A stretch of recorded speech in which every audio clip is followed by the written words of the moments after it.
to oblivion!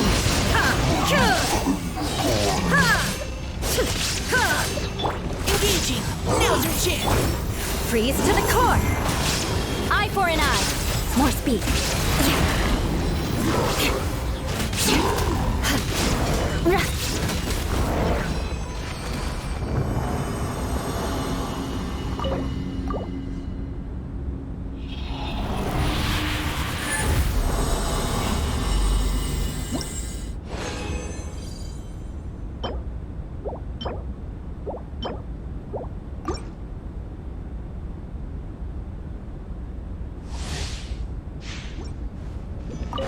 Shudder!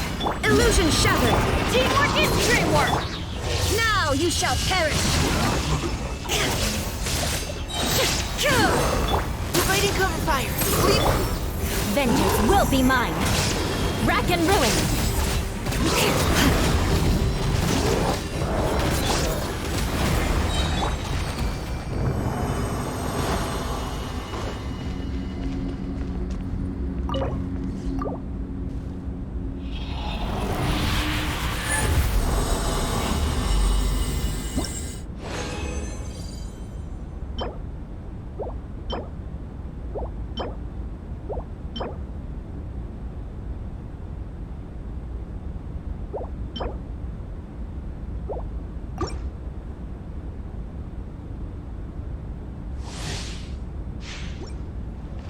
Crush! There is no escape! Everybody stand! Inazuma shines eternal!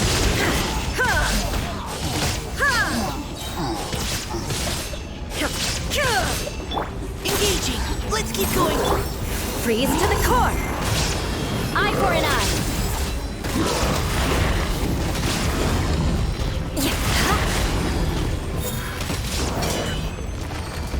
More speed!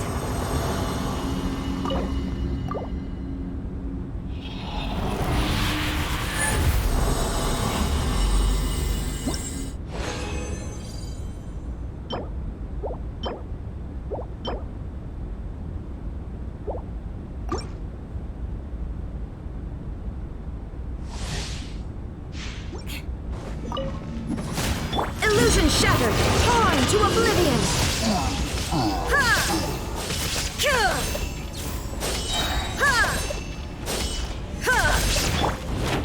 Shudder! Crush! Teamwork is strength! Now's your chance! Vengeance will be mine! I condemn you! Shudder!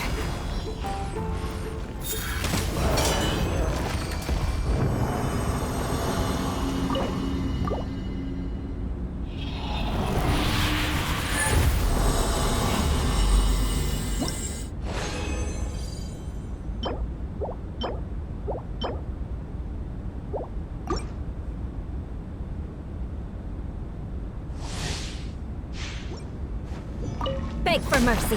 Shine down! Everybody stand! Now you shall perish!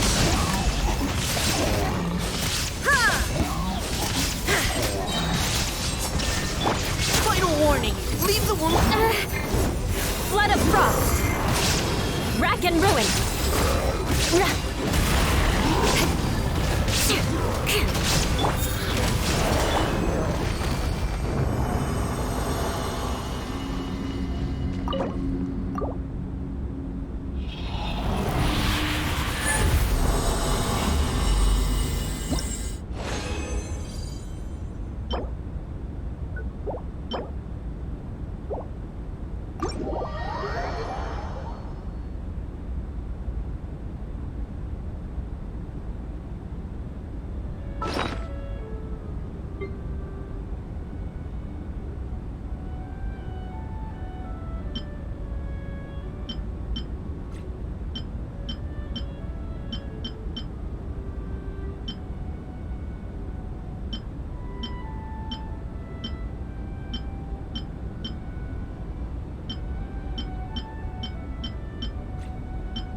Paimon's stomach is rumbling already!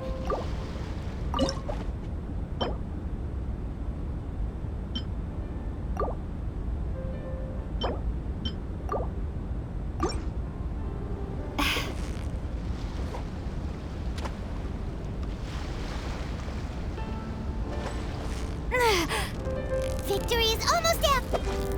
Whoa! Nice catch!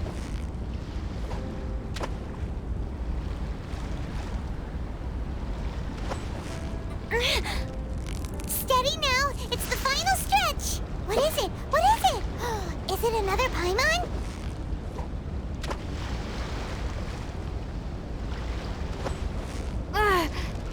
Victory is almost... Whoa! Nice catch!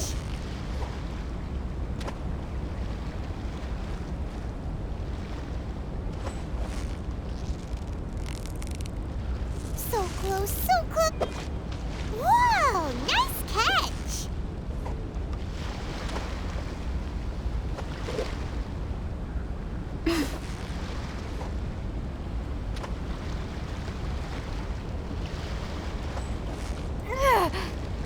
You've got it! You got it! What is it? What is it? Is it another Paimon?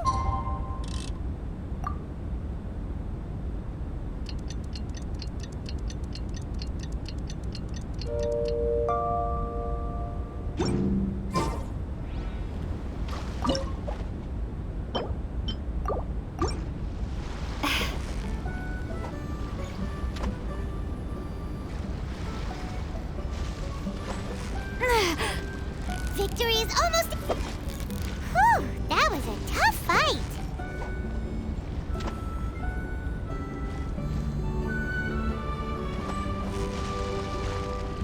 So close, so close. Whew, that was a tough fight.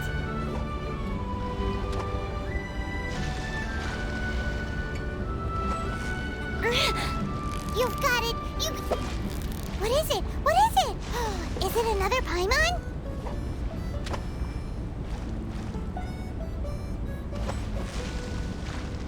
Yeah, you knew. What is it? What is it? Is it another Paimon?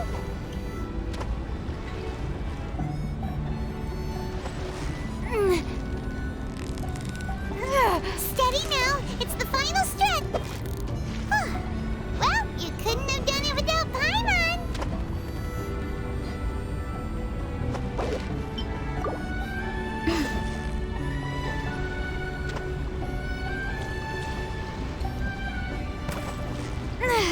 Victory is up!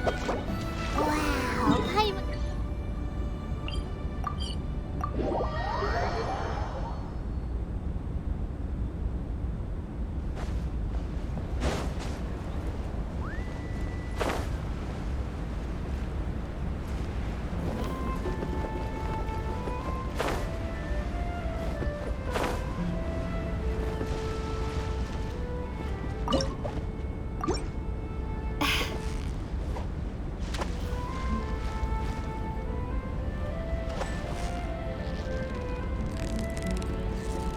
Steady now! It's the final stretch! What is it? What is it? Is it another Paimon?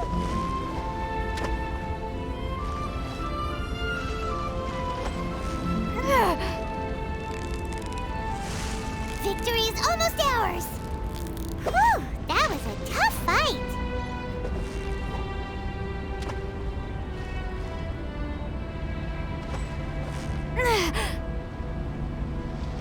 Steady now! It's the final stretch! Ooh, look at that! Quick, let's go show it off!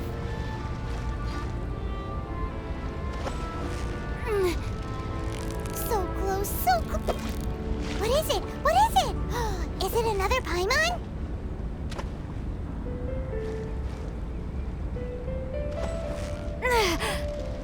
Steady now! It's the... Wow, Paimon's stomach is rumbling already!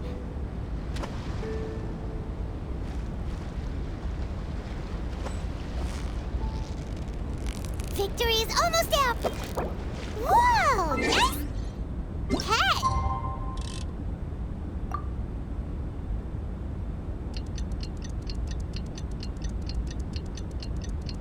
Steady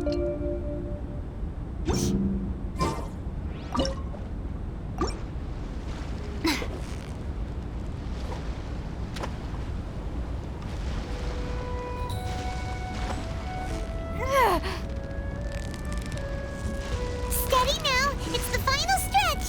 Wow, Paimon's stomach is rumbling already.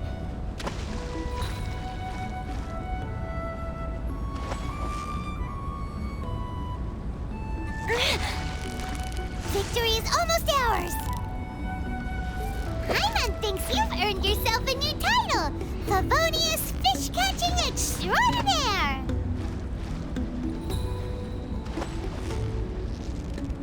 Yeah, you need... Whoa, nice catch!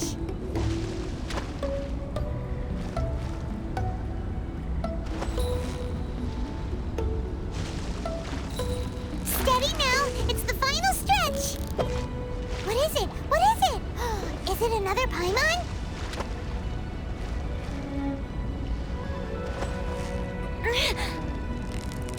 So close, so close! You made that look easy!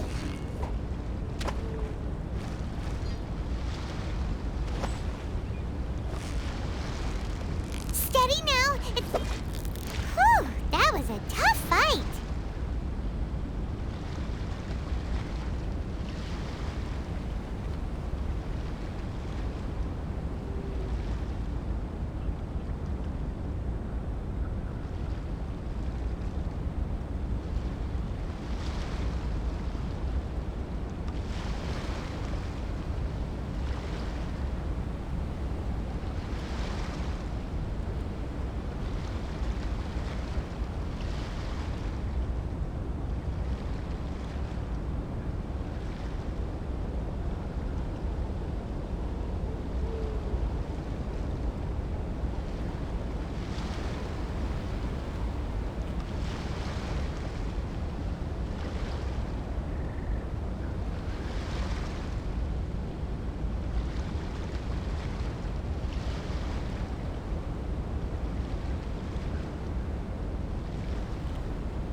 You've got it! You got...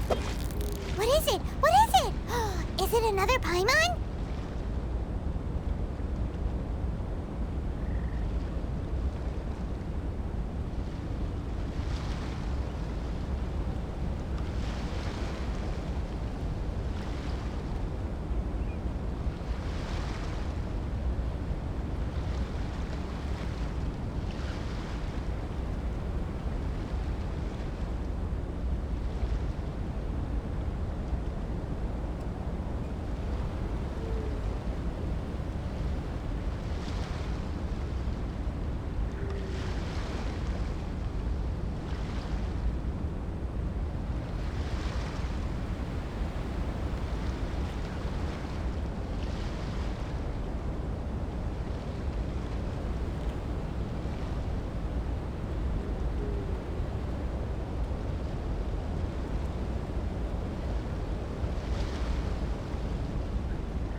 Verifying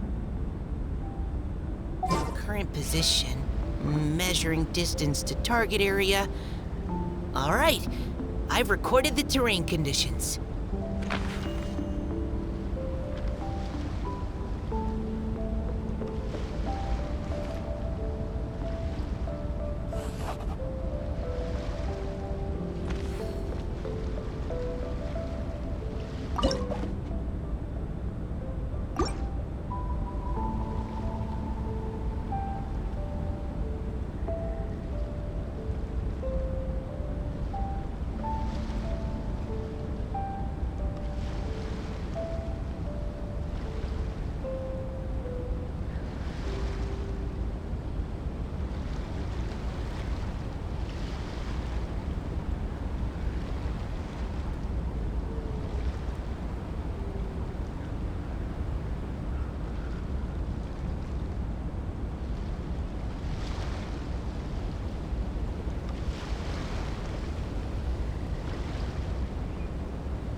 No, shut up!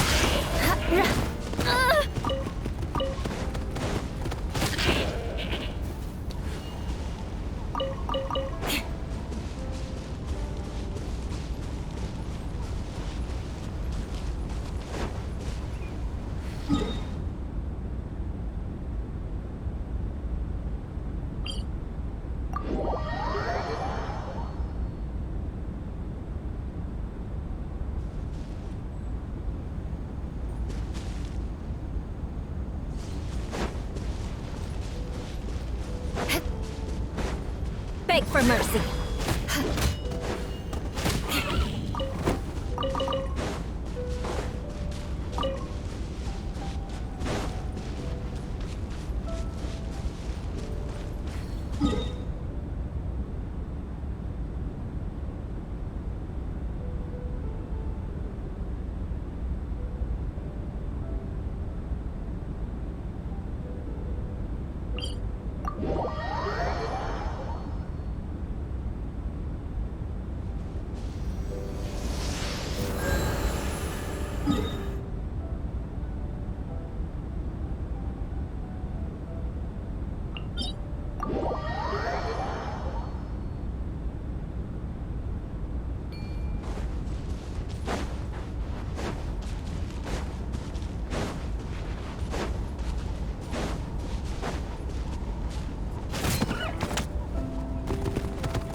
More speed.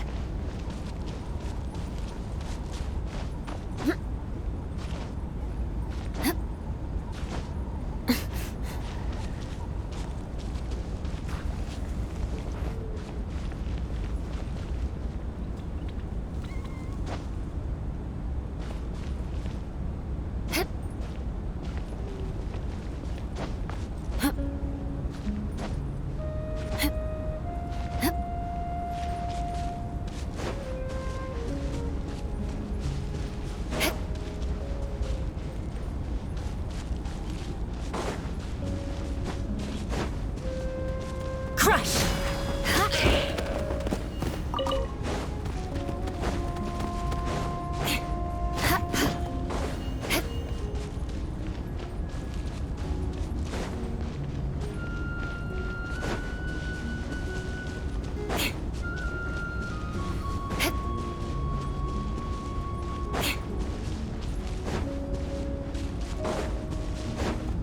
More speed.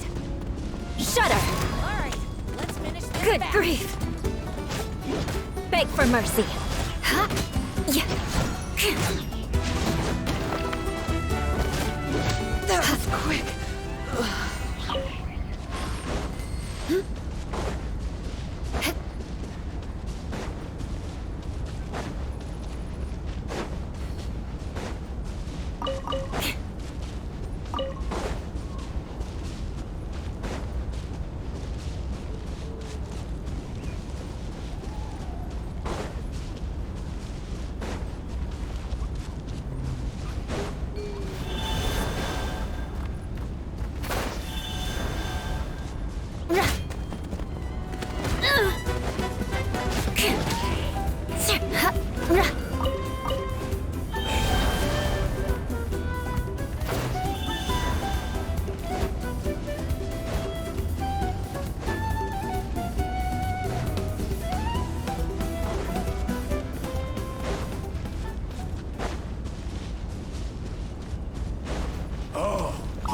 More speed.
There is no escape! Providing cover fire. Crush!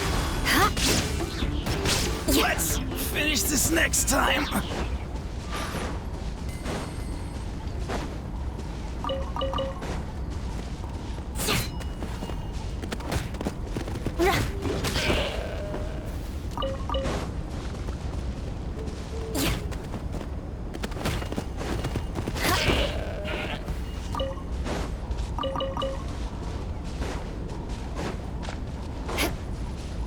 Let's keep going, team.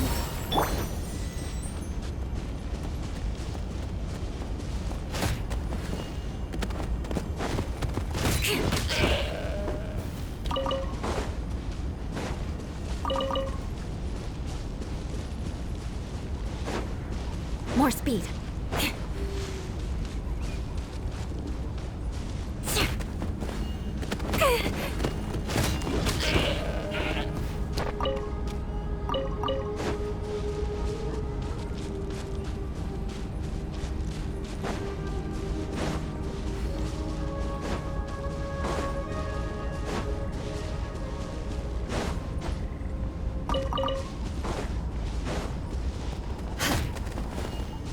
Good grief!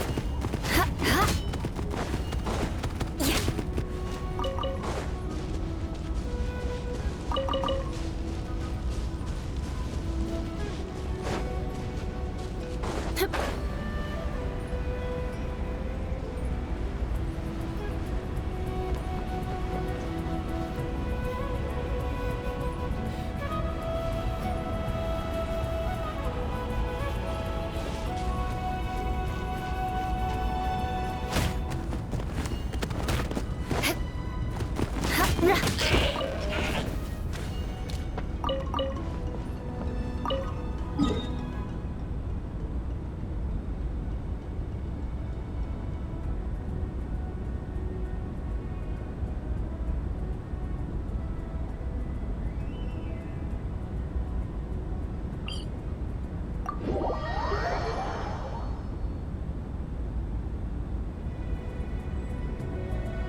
More speed. Well, here comes another.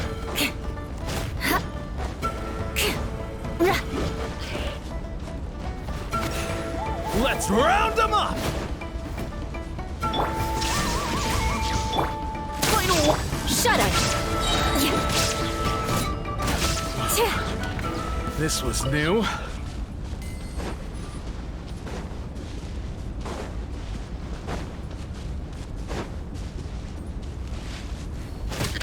All right, let's finish this fast.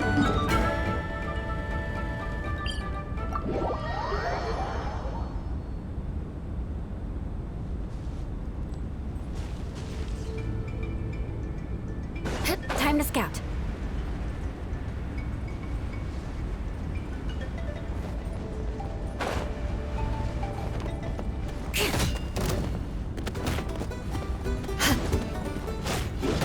Yeah. More speed.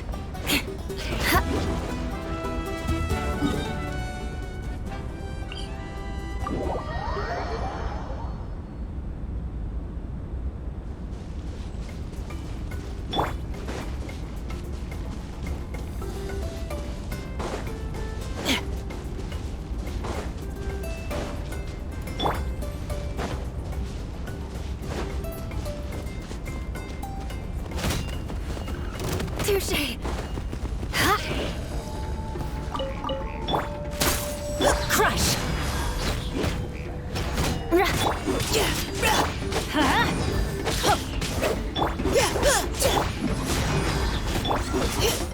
Let's light it up!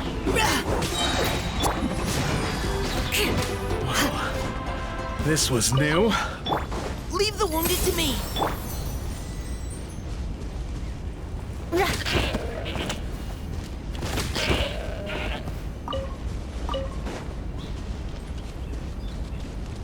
More speed.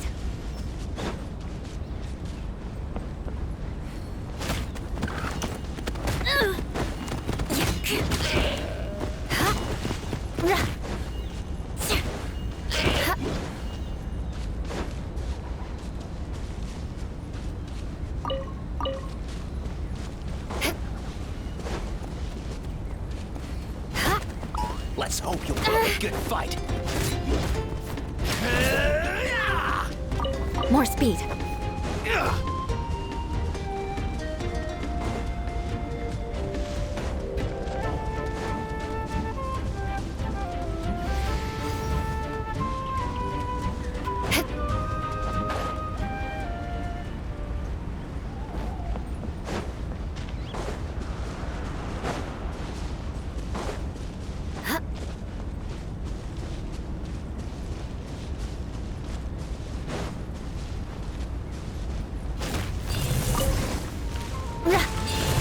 More speed.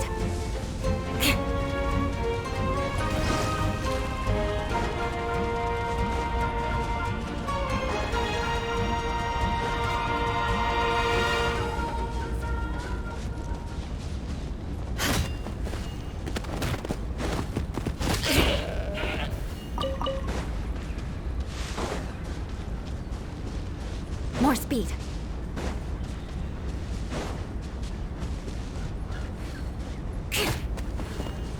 Touche!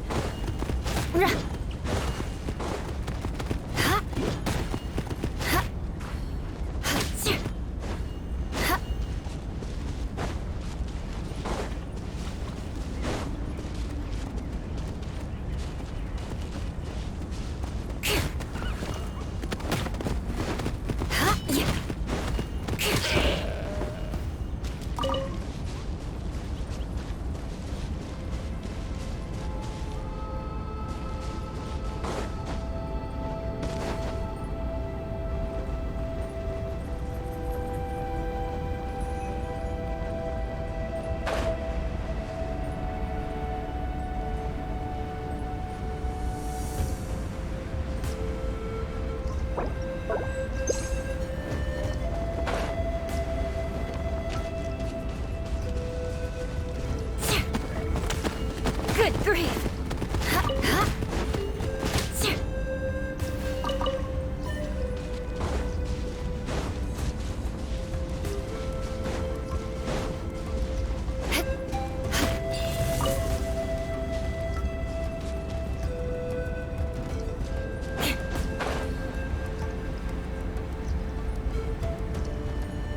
More speed.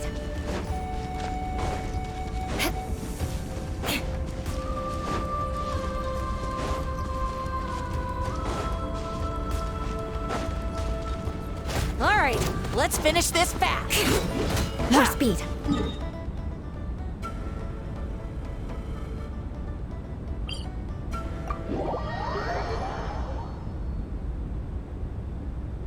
Quick, under the umbrella, or you'll get soaked.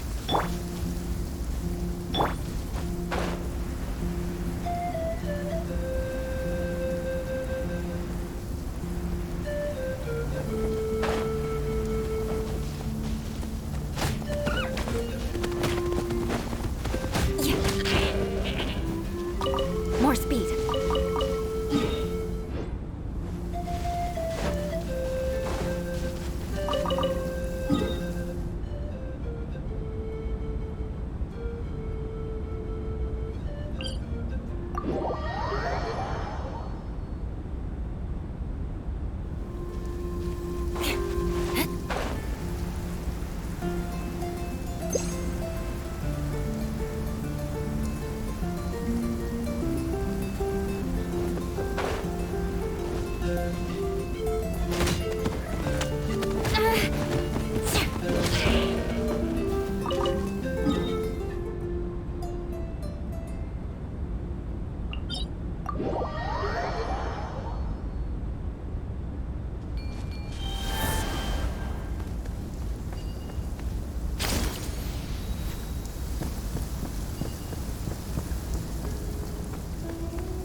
Visibility is...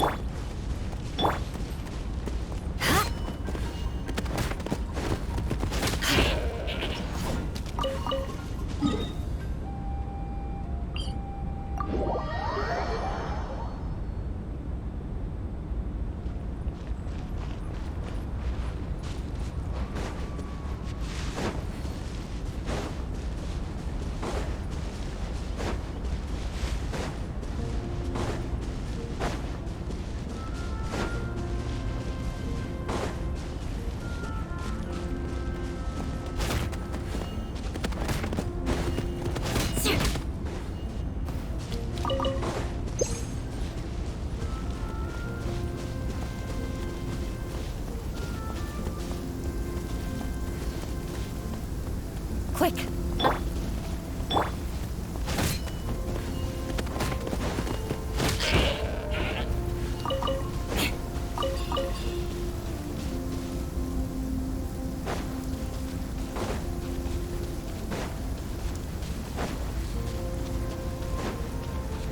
More speed. Visibility is...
More speed.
More speed.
close, so... Wow, Paimon's stomach is rumbling already!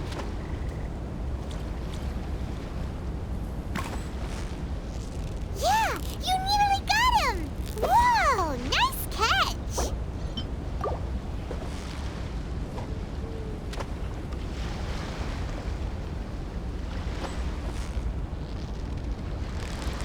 Ugh, victory is almost ours!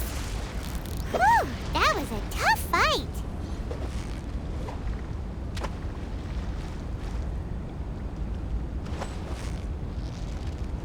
You've got it! You got...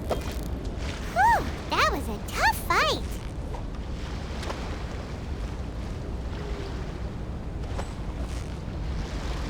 So close, so... What is it? What is it? Is it another Paimon?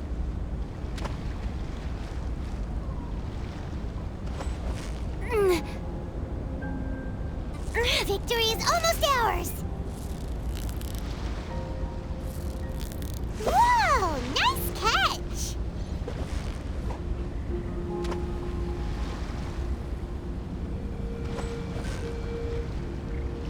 So close, so close! Whoa! Nice catch!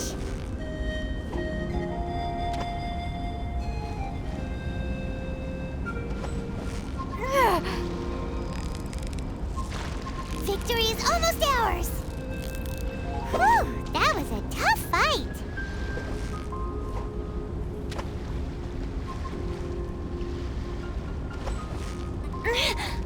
Yeah! You need... What is it? What is it? Is it a...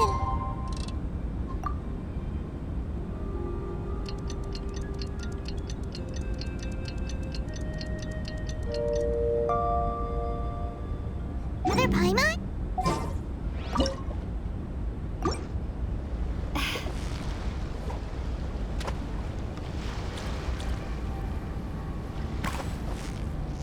Victory is almost... Whew, that was a tough fight!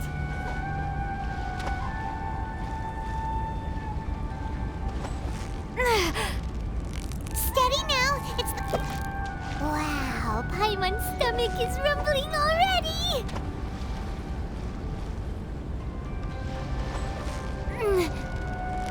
So close, so close... What is it?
You've got it! You got it!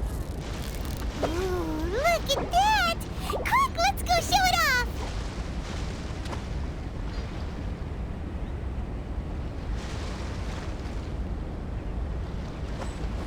Ugh, so close, so... Whew, that was a tough fight!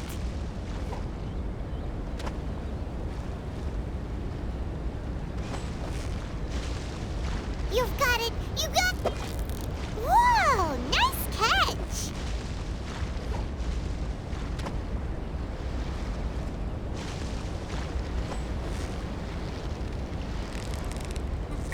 So close, so close! Stay... Yay! Time to celebrate!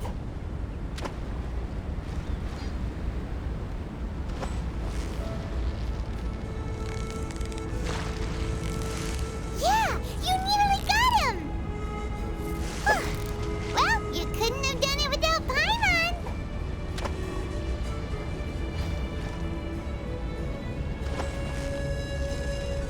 Victory is almost at... Whew, that was a tough fight.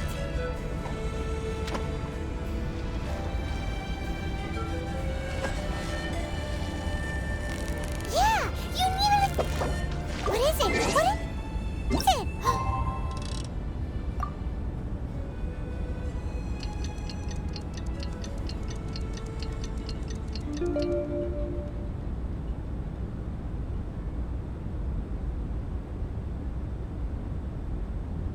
Is it another Paimon?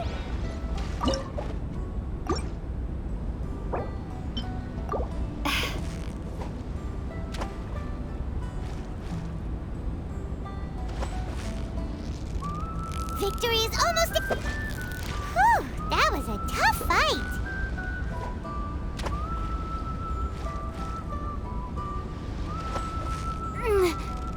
Yeah, you need... Wow, Paimon's stomach is rumbling already!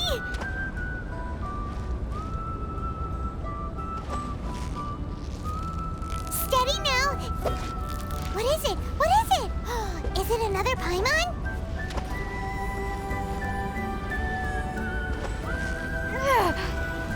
You've got it! You got... Whoa! Nice catch!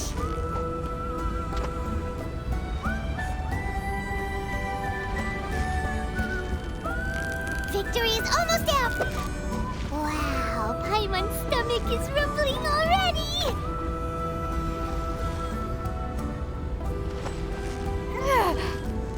Yeah, you nearly...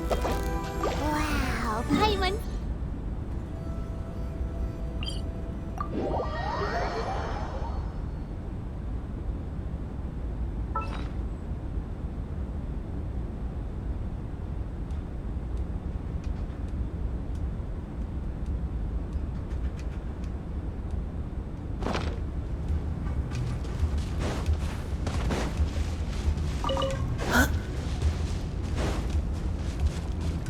I'll be the ice above.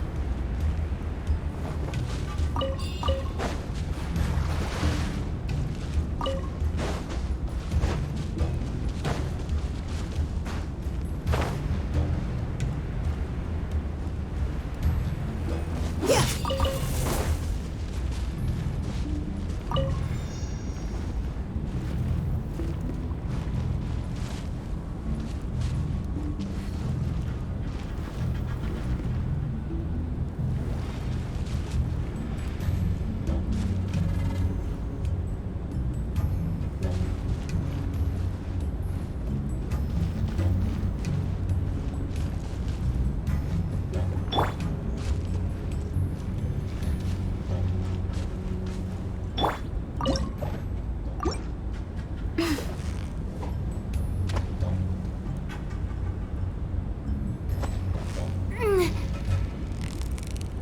Steady now! It's the final stretch!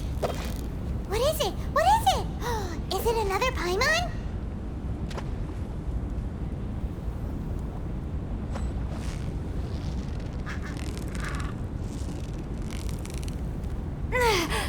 Victory is almost ours! What is it? What is it? Is it another Paimon?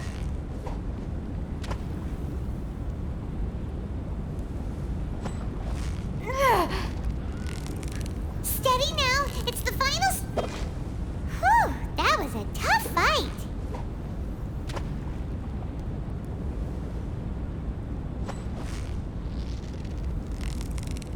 Victory is almost ours! Wow, Paimon's stomach is rumbling already!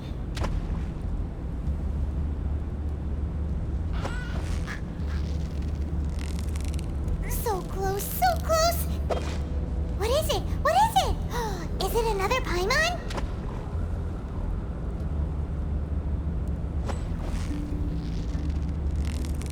Yeah, you nearly got it! Wow, Paimon's stomach is rumbling already!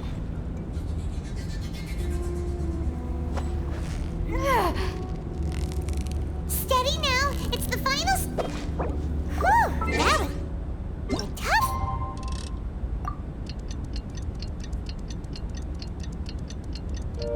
Right.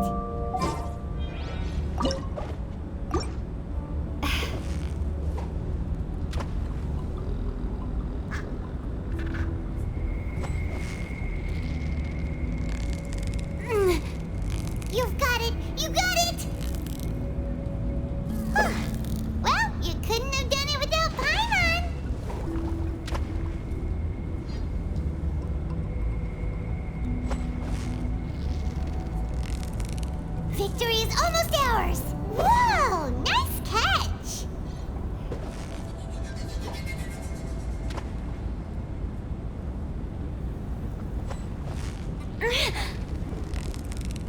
Yeah! You nearly got him! Whew! That was a tough fight!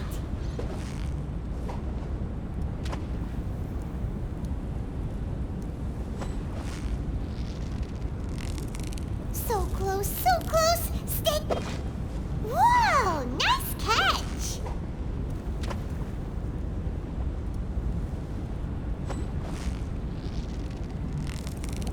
You've got it! You got it! Wow! Paimon's stomach is rumbling already!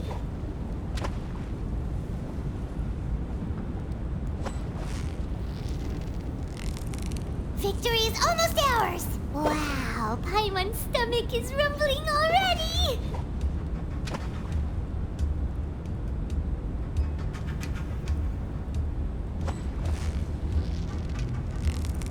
You've got it! You got it! Whoa! Nice catch!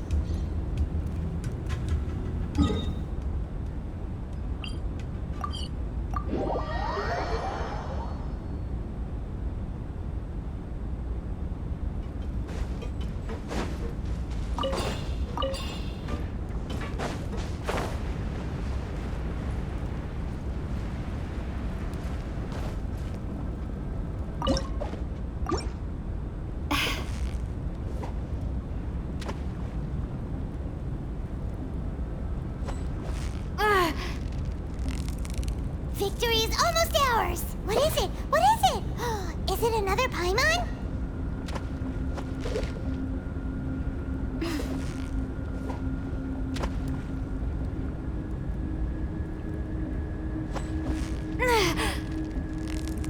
Steady now! It's the final What is it? What is it? Is it another Paimon?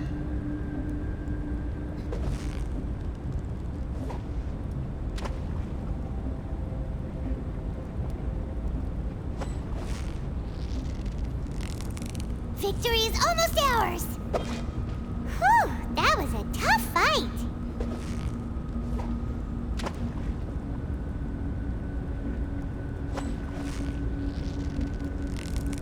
So close, so close! Whew! That was a tough fight!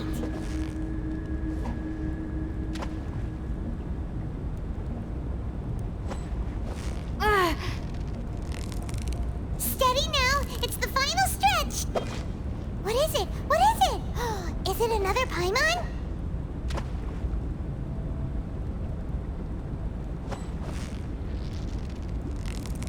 So close, so close! Wow, Paimon's stomach is rumbling already!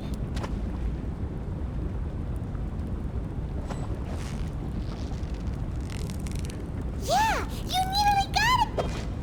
Whew! That was a tough fight!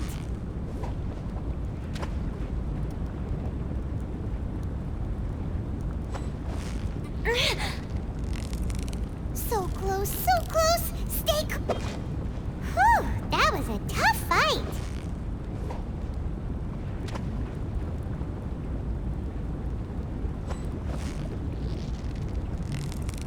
Victory is almost ours! Whew! That was a tough fight!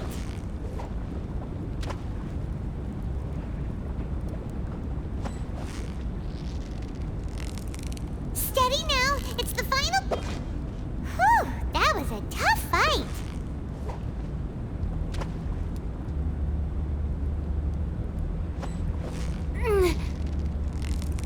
Victory is almost ours! What is it? What is it?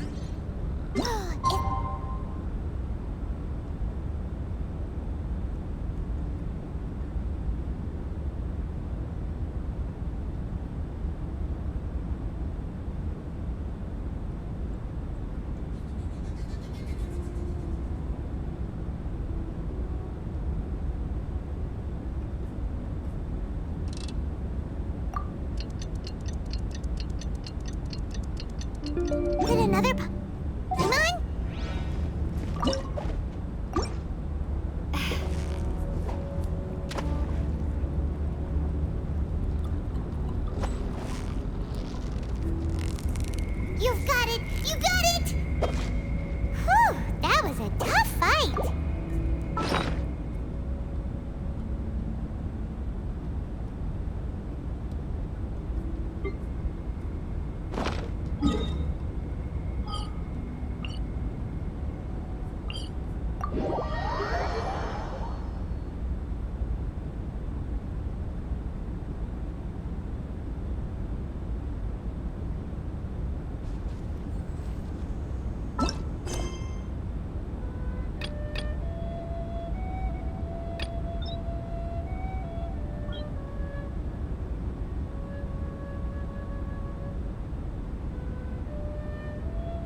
Anson? Wonder what she's doing here.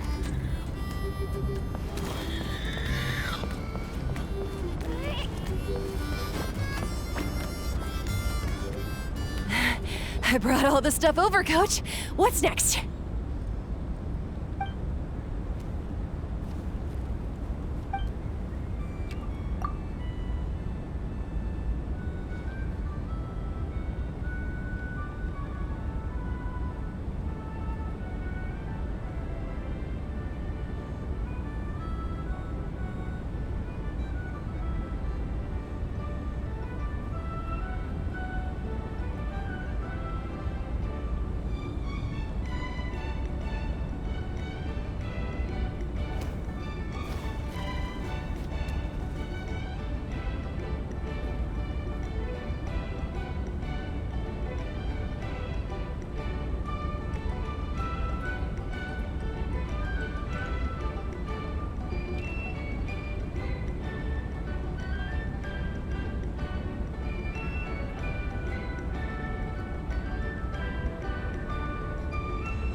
All right, I'll start by moving the boxes over. I'll help you. These things can get pretty heavy. Nah, I got this. These muscles aren't just for show, you know. You see that? Perfectly defined. I can lift this stuff up with one hand. Fine, as long as you don't wind up too sore to move tomorrow. I don't want to hear any complaints from you. Just prepare to be amazed. What?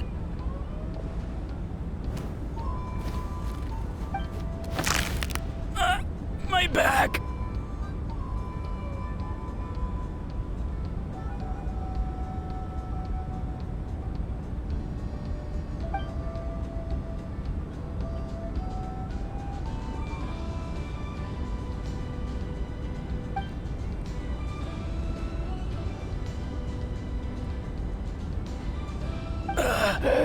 I knew I should have trained harder.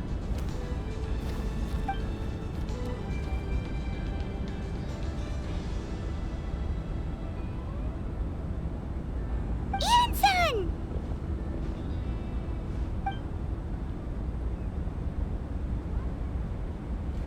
We were just about to ask you the same thing. We didn't expect to run into you in these parts.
fried shrimp, bean balls, sour sauce kipper, and stuffed and mashed potatoes.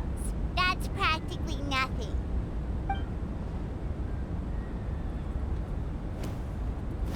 Kale juice? Wait, isn't that your favorite drink, Traveler? If Eon-san's going to make some for free, Paimon would feel terrible if you won't get to try it.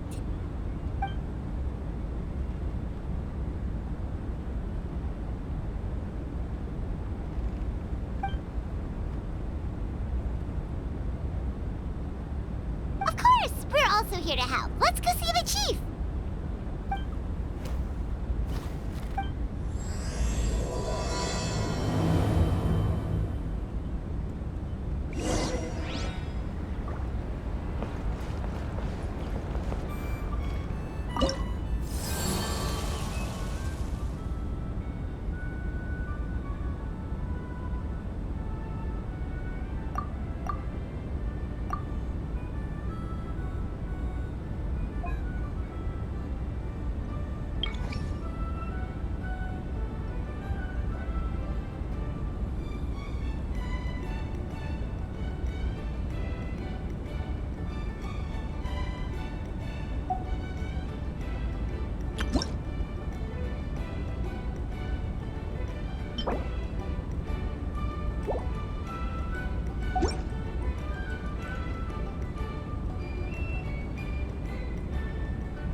As long as you've thought it through, just go for it.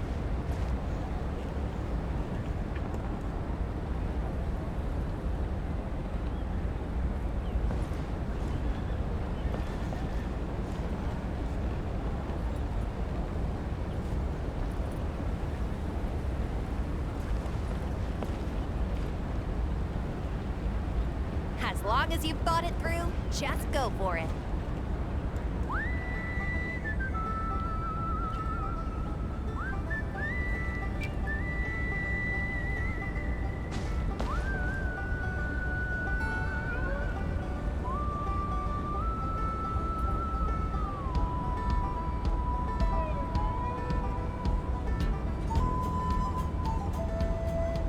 As long as you've thought it through, just go for it.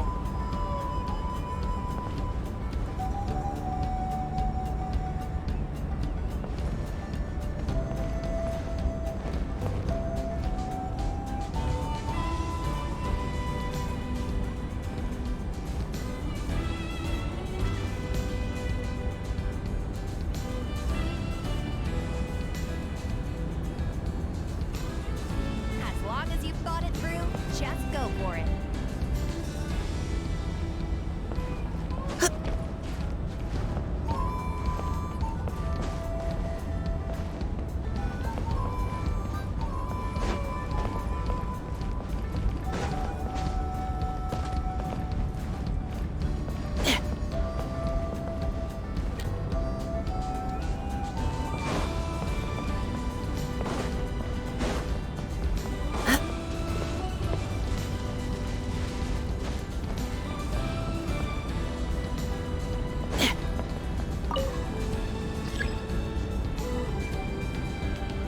experience required.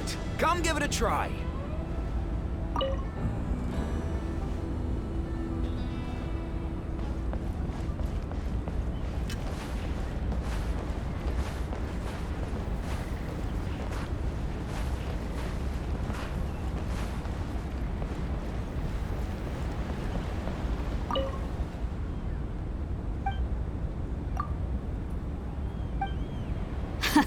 Let's go! In the Floating Target Balloons Challenge, you basically want to hit as many balloons as possible. But watch out, because it's a little dangerous. There are no railings around the edge. Ooh, looks like someone's an expert already. Since many of the Flower Feather clan have to fight while riding a Kukusaur, they have to be an excellent shot. That's why Floating Target Balloons is so popular with my people. A lot of them use it to practice.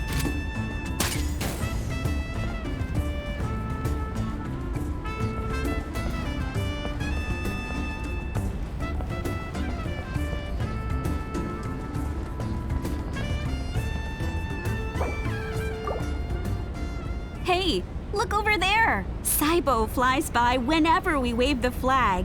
He really likes hot air balloons, too.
Come give it a try.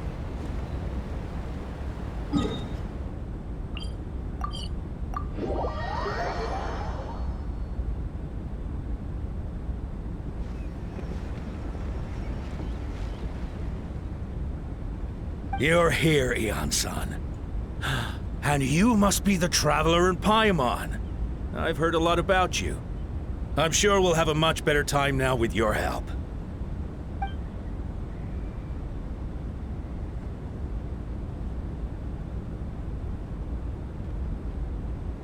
Cold. So cold. Duarte, are you there? I'm drowning, and there's something in the water! He's on the ground, but it almost looks like he's trying to swim.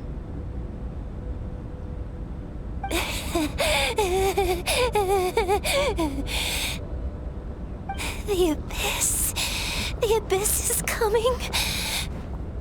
There are eyes in my hands, and hands in my stomach. And my stomach is full of teeth. It ate all of you. It's coming for me too. But we haven't been eaten. We're right here.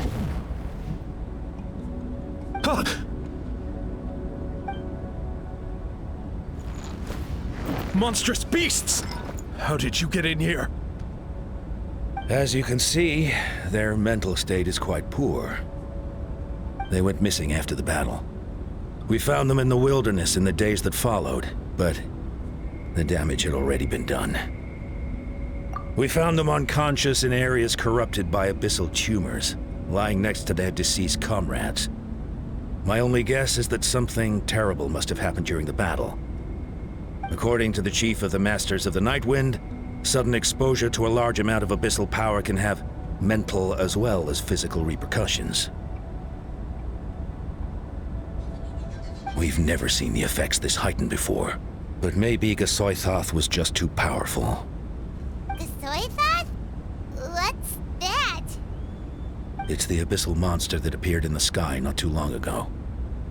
After consulting our ancient legends, we decided to call it Gasoithoth, Reaper of the Abyss. Oh, that giant black ball? Didn't we force it to retreat, though? True. It poses no threat to us now, but whatever wound it inflicted on these warriors still endures. We scoured all sorts of records for a solution, but nothing came of it. There was some mention of a treatment from several hundred years ago, but that knowledge is long gone. Right! You can purify abyssal power! Might as well give it a try!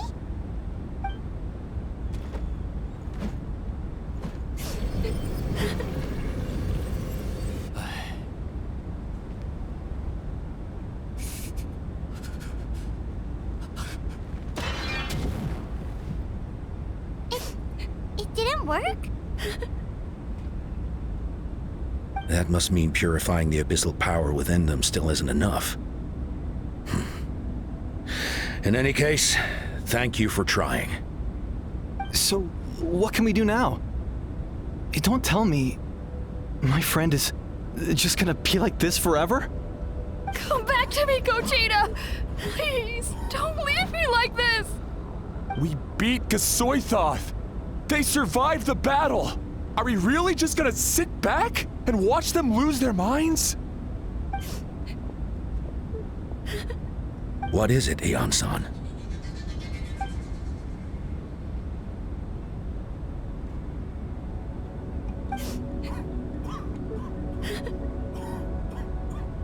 But, Are you sure about this?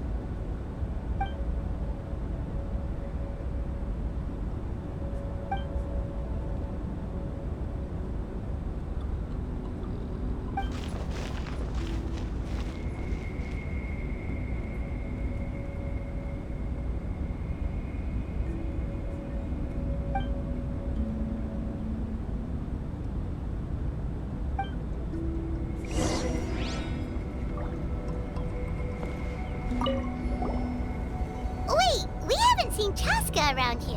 Where is she? She's busy clearing out the remaining monsters and tracking down missing warriors. She was the one who brought Otoko back from the wilderness. Many warriors are still out there, unconscious or injured, unable to make it back to the tribe. With Chaska's help, we can prevent a lot of unnecessary deaths.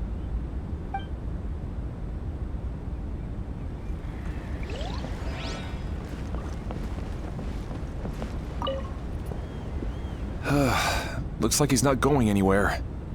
I don't know why, but he's looking at us with such hatred. Anyway, please don't let me keep you. I'll stay here and keep an eye on him.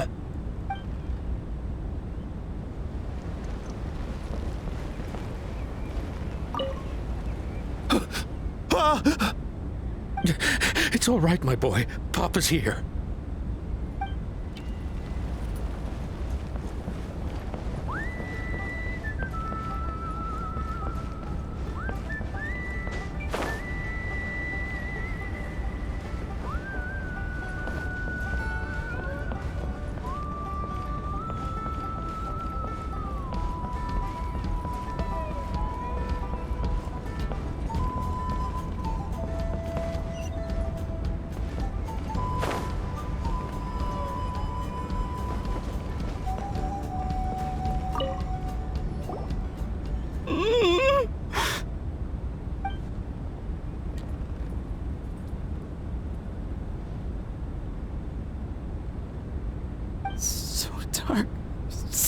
so cold.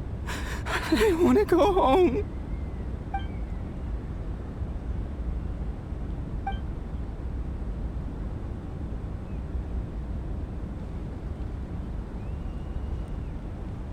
Huh?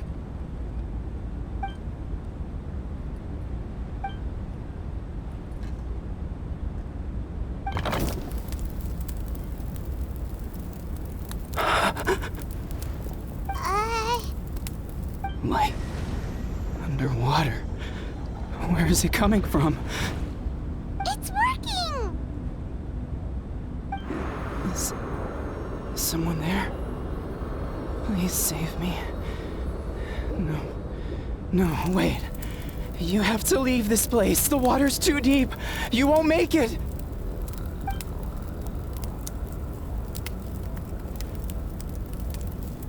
No. Please.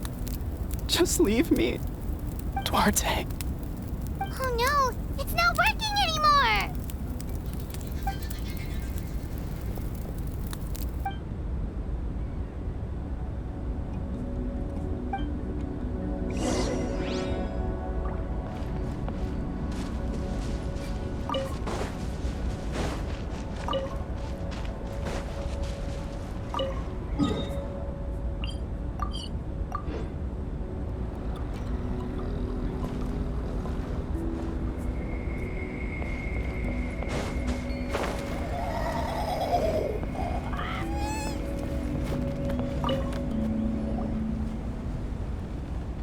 My friend, is he any better?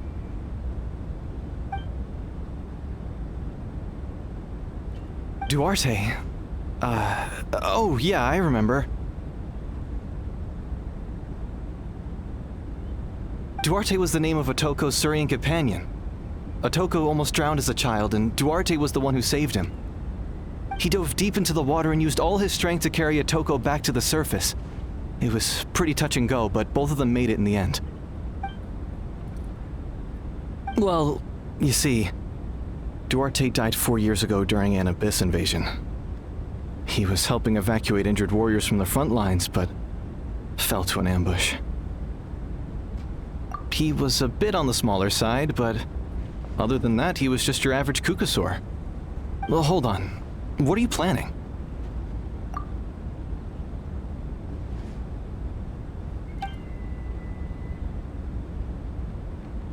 No problem. Thank you for looking out for him.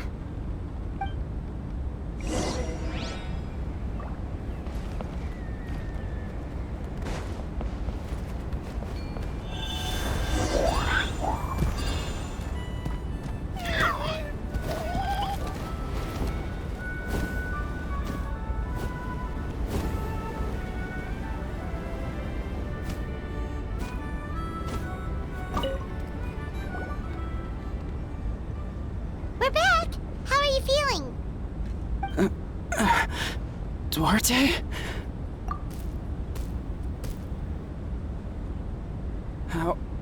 How did you get here? Are you here to save me? It's working!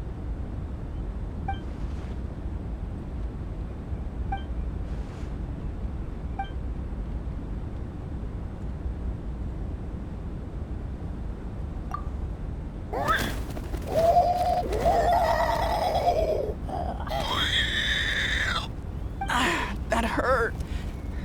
Duarte, you have to get out of here. There's something in the water.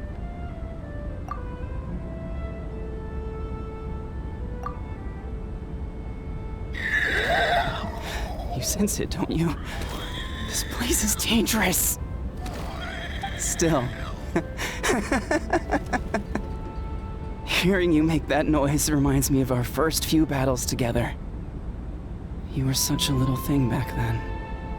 And I also had no idea what I was doing.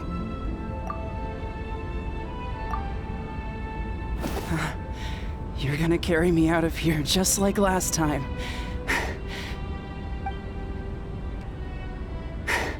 Over a decade later, and you're still trying to save me. I can't believe you made it this deep underwater, but I'm so glad you found me. Once we're out of here, Let's split a huge portion of blazed meat stew, just like old times. I owe you for this. We're almost at the surface. People tried to tell me you were dead, you know. As if I'd let that happen. I promised to protect you. There's no way. No way. No. Wait. I failed. I...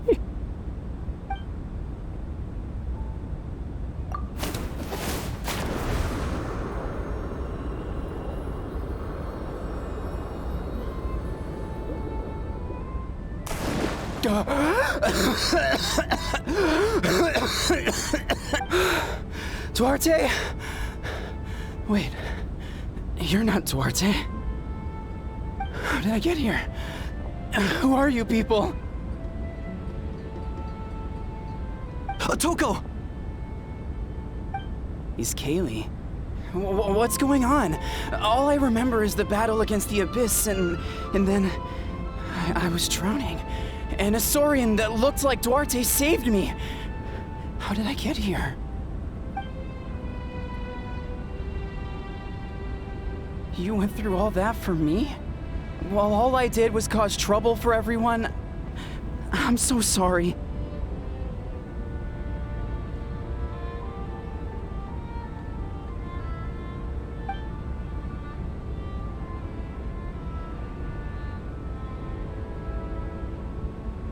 Thank you. I appreciate that.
Wait, the battle. What happened? Did we beat that giant abyss monster? Hey, don't worry. We won. Thank goodness.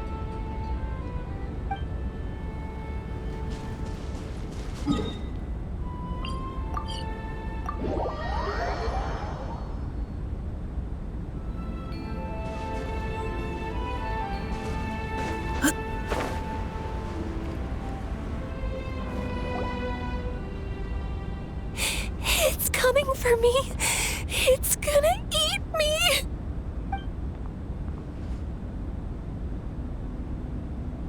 It's no use. It'll just come back. Nothing can stop it. Nothing can stop the abyss. It will devour everyone. One day, we'll all be reunited in the pit of its stomach. Maybe it's just Paimon, but she seems to be in even worse shape than Otoko. She can talk to us, but nothing she says makes any sense. She also seems really afraid.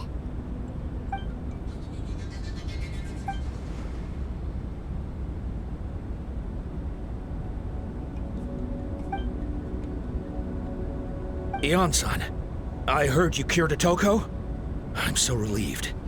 Is there anything I can do to help? If you need extra hands, I can...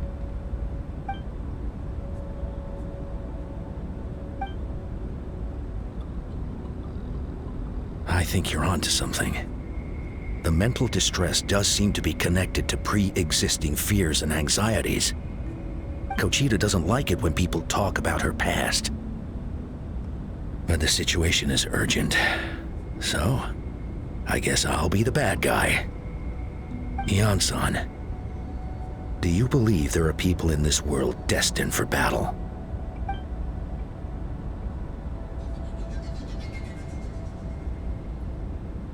Then, what about people destined to be unfit for battle? When Kochita was little, her parents died fighting the Abyss. She was only 11 or 12 at the time, and her brother, even younger still. The two saw their parents collapse in a pool of blood as flames roared and spread all around them. Kochita trained hard to become a warrior, but still found fighting Abyss monsters too difficult to handle. She and her brother were left with severe trauma after the incident. Pain and fear that they could not get over no matter what. But isn't Kochita one of the warriors who fought the Abyss? Didn't you find her unconscious out on the field? Yes, we did. You see, something changed within her several years ago when the Abyss attacked our tribe and broke into her home. By the time the guards rushed to the scene, they found her standing there, weapon outstretched, hands trembling. Her brother huddling behind her for safety. And the Abyss monster dead at her feet. She didn't even look at it, and just kept repeating the same thing over and over. You're the only family I have left. I won't let anything happen to you. She became a completely different person after that. She earned a reputation as a very capable warrior, and fought countless battles against the Abyss. We all thought she overcame the trauma, and we were so happy for her. But now it seems like even if she buried it deep within herself, the fear still never left her.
How can we help her?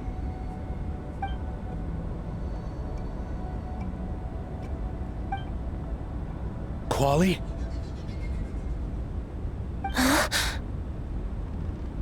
Quali, what are you doing with that weapon? Show me the monster that hurt you! I'll make it pay! I'm going to protect you this time! Calm down, Quali. That monster is already... I can do it! I don't care what it takes. I just want her to get better. She's the only family I have left. Family?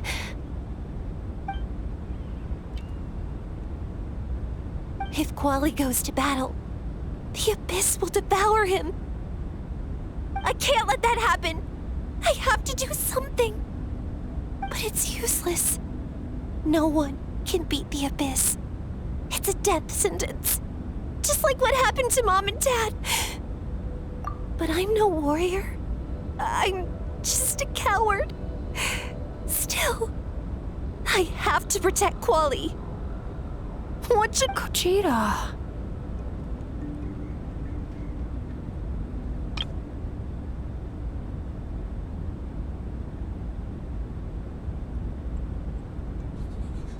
But I'm no warrior.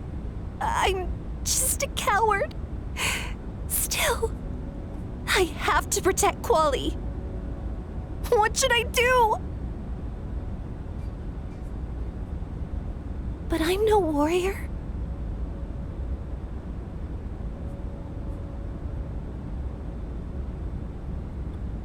But I'm no warrior.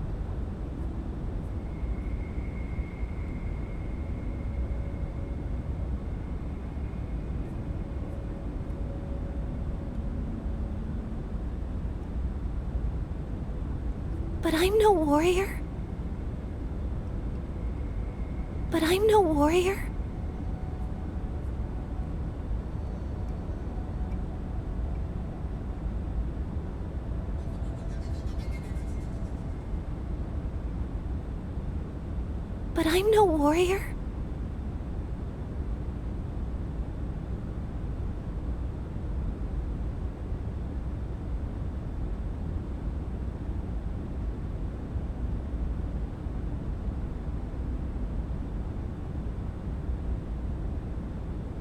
But I'm no warrior.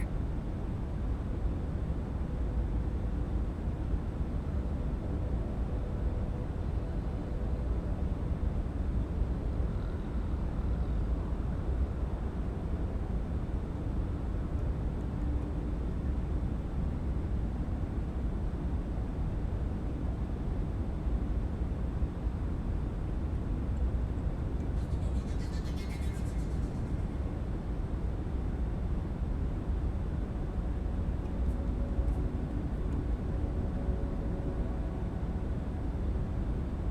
But I'm no warrior. But I'm no warrior.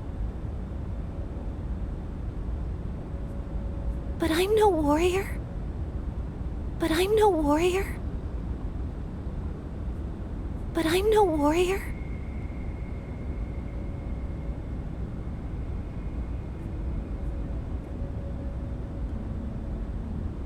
But I'm no warrior.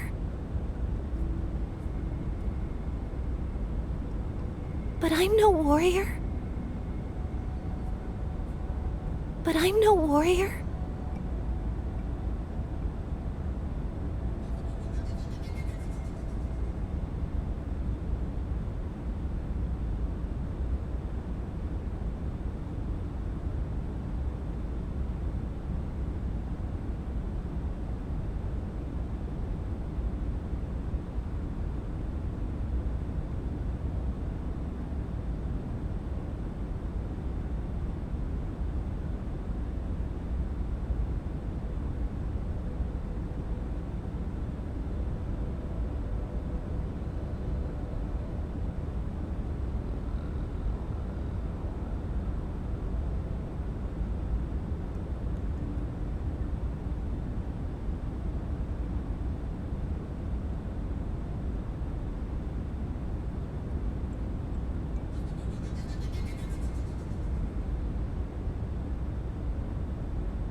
fight it.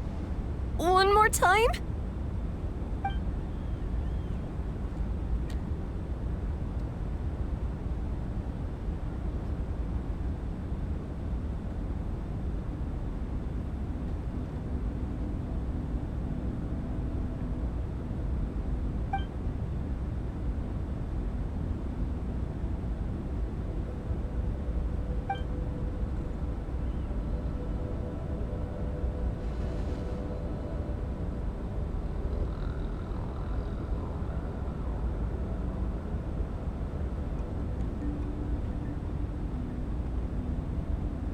Try checking the mountains to the north. A few fled in that direction after the battle. I dispatched a team to clear them out, so most of them should be gone. But there might still be a few stragglers. There's no turning back. I have to face it, even if it will devour me whole. I'm coming too! I'm not letting my sister face this alone! Not anymore!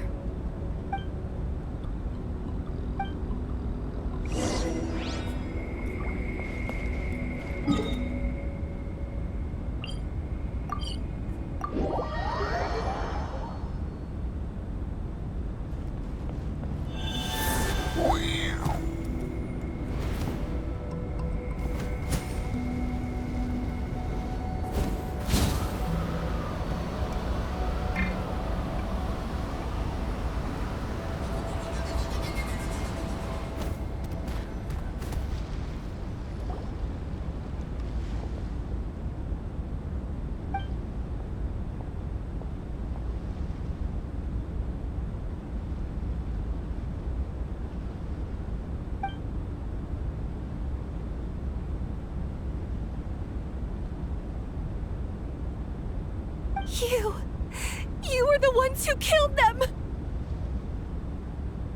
As a kid, I thought my parents were invincible.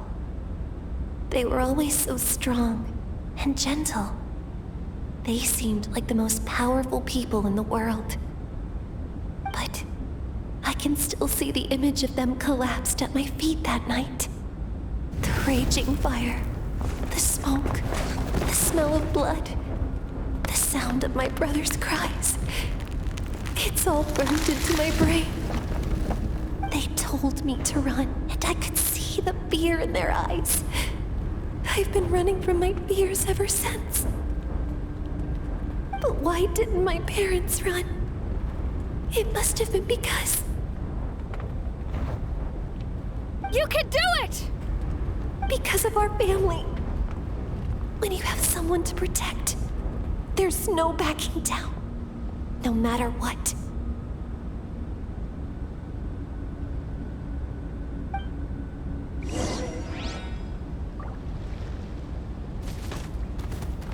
Stay away from my brother!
can do this.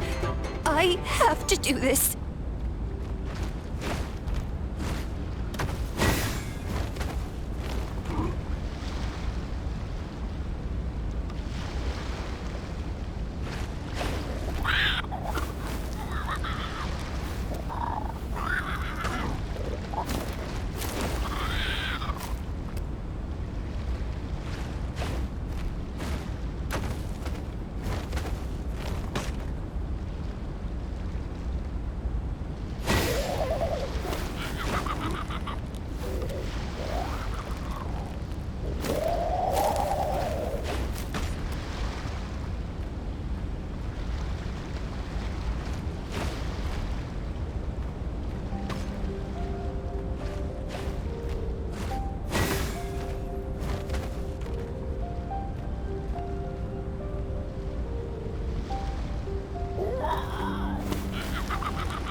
Where are the rest? Where are they hiding?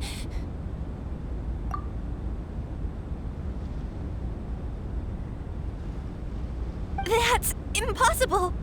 They were gigantic beasts crawling with eyes, ready to devour everything in sight. No. Wait. What am I saying? Abyss monsters are not actually that scary. I've defeated them before. I know I have.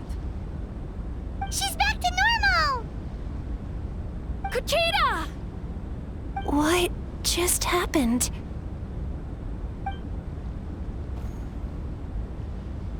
That is quite embarrassing. Sorry about that.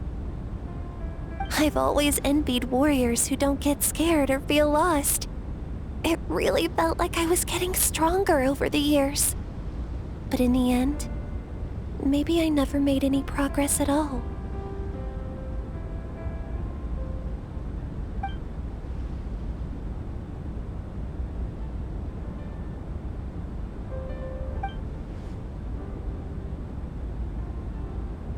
Even though we're both scared of monsters, you were always the one who stepped up to protect me. But not anymore. I'm going to get stronger. From now on, we're in this together. Is that so? Then I'll look forward to the day when you'll be all big and formidable. I finally feel like myself again. I couldn't have done it without you all. Thank you for everything.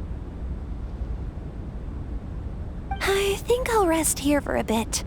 I don't think I can make it back to the tribe just yet. I'll keep you company.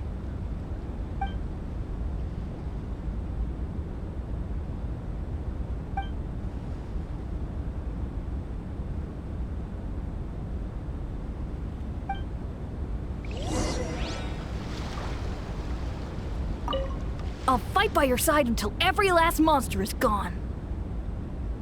That's very brave of you. But you know what would make me even happier?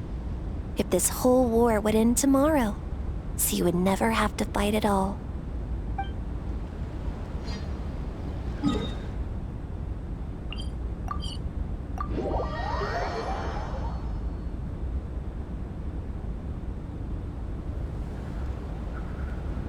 Atoko's all better. Did you hear? Really?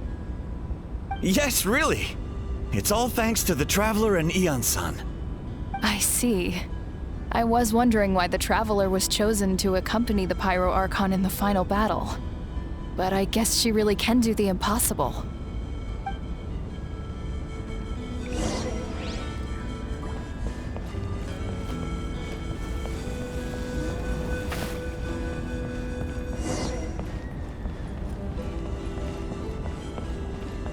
So all those rumors about the Traveler really are true.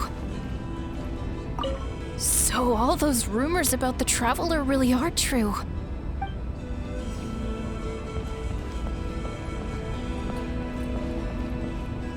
Kuchita's getting better too.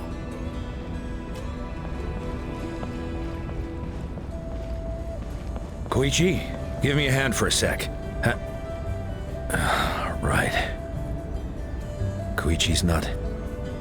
She's not here anymore.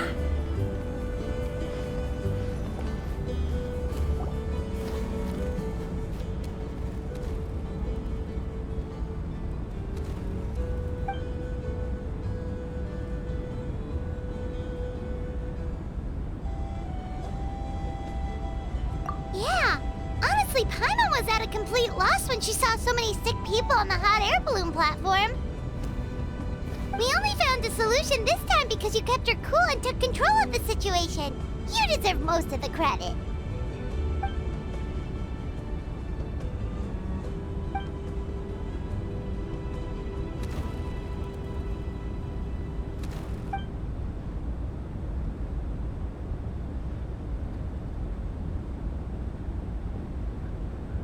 Whoa, you're right. That makes a lot of sense.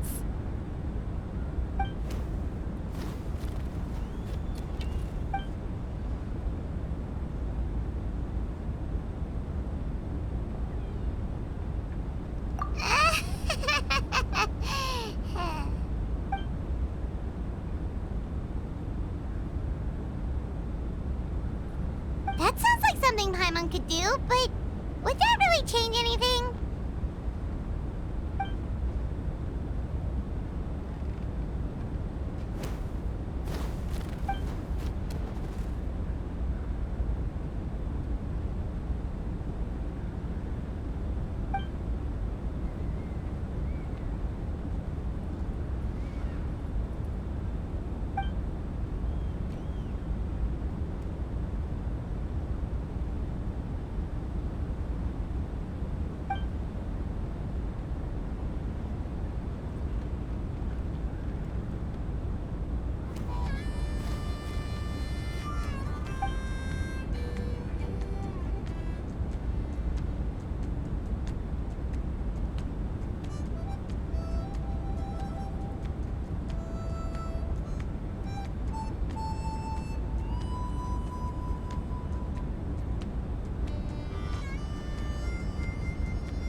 Oh, well, when you put it that way, Paimon's almost encouraged to start drinking kale juice tomorrow. No, today. Paimon will start today. You're amazing, Eon-san. You really make Paimon feel like she can do the impossible. Maybe your true strength is giving other people strength.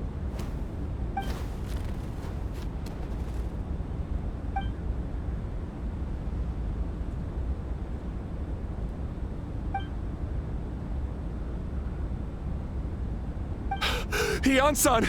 Bad news! Okoland is out of control!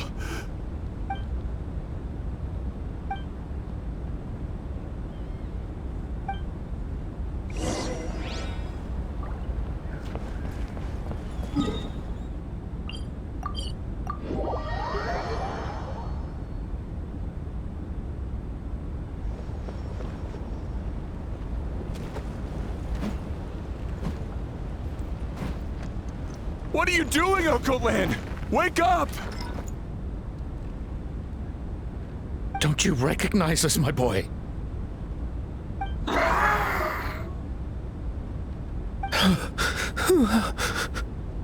The Abyss monsters are everywhere. Everywhere.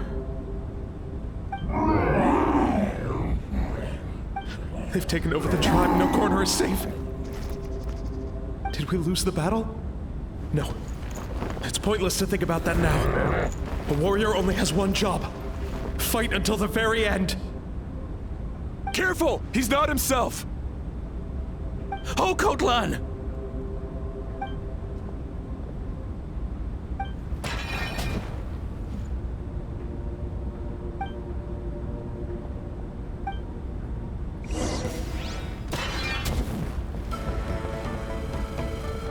So, he thinks we're Abyss monsters? Hey, it's okay! We're not the bad guys! Come on! Give me your worst!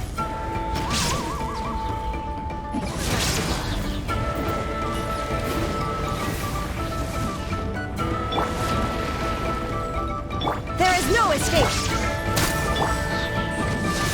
Wretched Abyss! Mom, Dad, Archon, this is my final battle!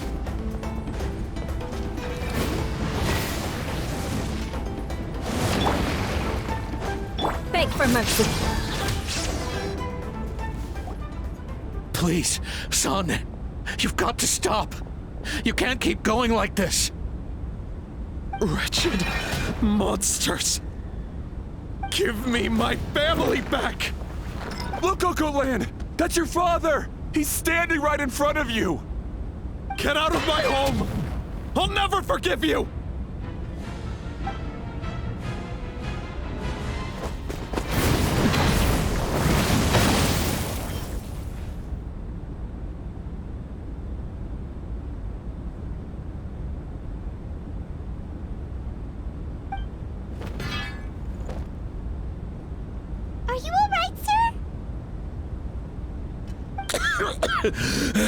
I'm fine. Please, don't hurt my son. He's just trying to protect his home.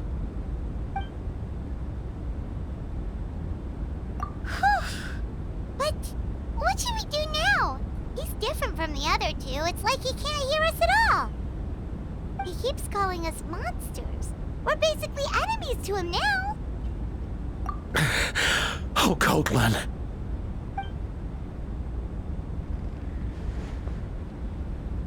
Abyssal corrosion syndrome.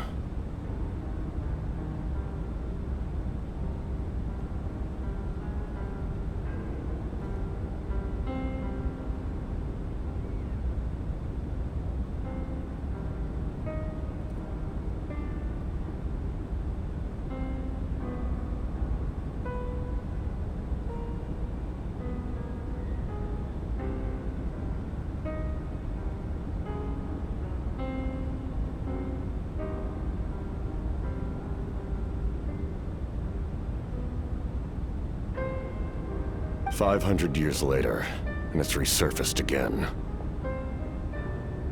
Huh? That voice, it's...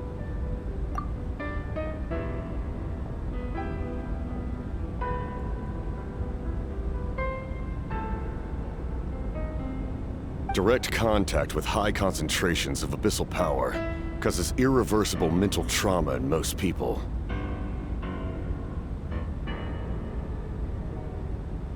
The exact presentation will vary according to trauma level.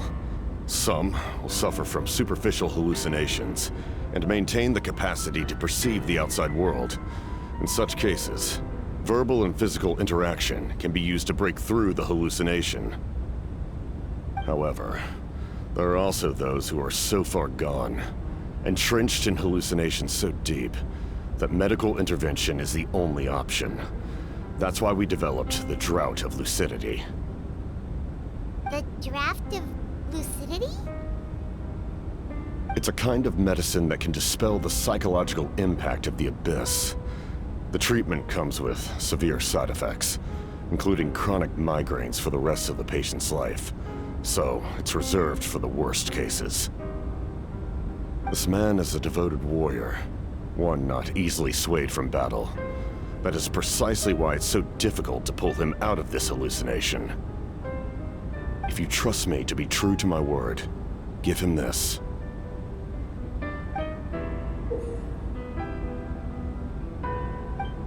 Wretched monsters! Setting up an ambush! Give me your worst. It's either your end or mine! Hurry! He's awake! Please, give him the draft. My son thinks he's alone in this world. In his mind, all his family and comrades are gone, and only enemies remain. There's nothing more painful for a warrior than losing everything you fought so hard to protect.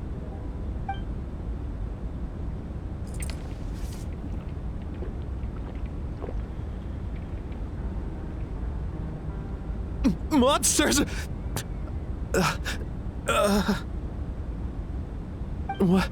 What's going on? Dad?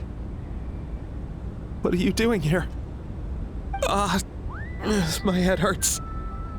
I just had the strangest dream. I dreamt the Abyss took over the tribe. It's all right, my boy. It was just a nightmare. Let's go home.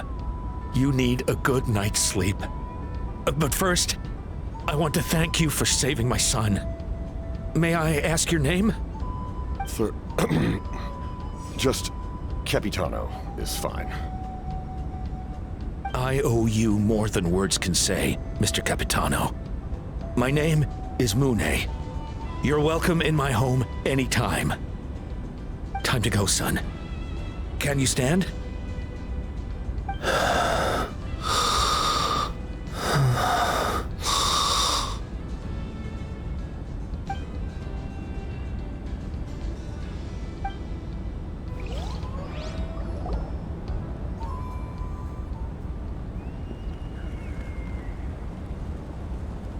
Thank goodness everything turned out all right. Think nothing of it. I agreed to offer you my aid, so this is merely a part of that duty. Besides, I care deeply about this land. Right! When we were with Moika, you told us you and your soldiers defended Natlan against the Abyss 500 years ago. That's right. My desire to protect this nation remains unchanged.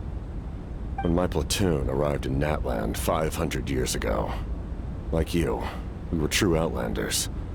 But as time passed, I encountered the people of this land and witnessed their desperate struggle against the Abyss. Though many of the warriors were rash and inexperienced, they were steadfast and fearless in battle, willing to do anything to protect their fellow citizens, oftentimes with complete disregard for their own survival. Just as I fought for the glory of Conria, they fought for the survival of their nation. We happened to share a common enemy, so I decided to offer my aid. We fought side by side to the very end. I traveled to many places after that, but I never forgot this land. Even now, my work in Natlan remains unfinished.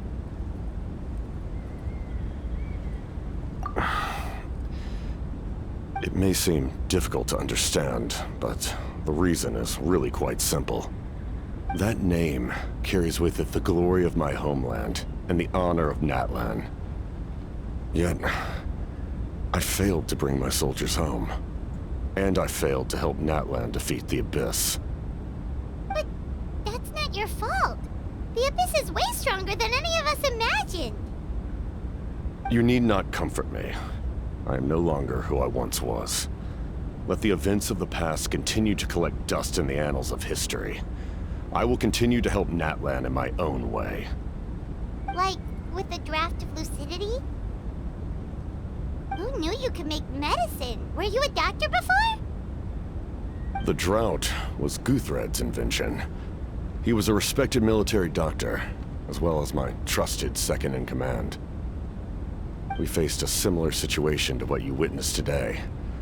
The endless battles against the Abyss triggered delusions among the soldiers, to the point where some attempted to kill each other. In order to develop a treatment as fast as possible, Guthred used himself as a test subject. He passed away shortly after the drought was complete.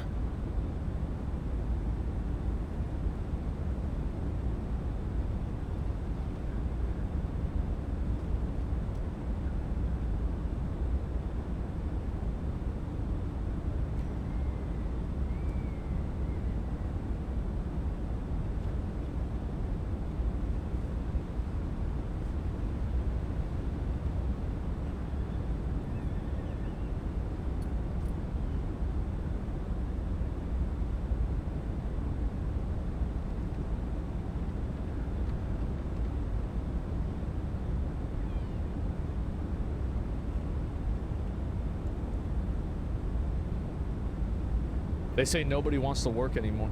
I wonder why. What could the reason be that nobody wants to work? Because it sucks? I really hate to say this, but it's a classic gripe of out-of-touch corporate executives hiring minimum wage workers, or the trust fund baby who is angry that their gym is busy in the middle of the day. Yeah. Nobody wants to work anymore. That's right. Now, I really hate to say this, but by looking at the numbers, they might have a point. Yeah. Labor force participation is approaching generational lows even after the pandemic. This is nothing, bro. This is not. It's gonna go, I'm telling you, in 20, 30 years, we're gonna have a labor force rate of 20, 30%. It's gonna be half of this. While labor force participation amongst men specifically is the lowest it has ever been. That's right, because like if you were a stupid ass dumb fuck guy, back in the day, you could have a job where you have a hammer and you turn big rocks into little rocks. But now there's an engineer that makes a machine that turns big rocks into little rocks, so you're sitting at home on your ass playing video games. That's the thing. You still had grunt work. There ain't that much more grunt work now back in the days. Have been happening at the same time that unemployment is theoretically quite low, which, if the economists are to be believed, means it should be easy the reason why the unemployment is extremely low is because it's being represented without including people that have exited the job market. That's the reason why it looks really low, probably. People who want to get a job, right? Well, not quite. And these numbers are confusing at best or downright misleading at worst. Of course, people just don't want to go to There work. was a poll I read a long time ago. Yeah. Only like 18% of Americans feel engaged when they're at work. I hate my job! This. Who the fuck is this girl? Oh my god.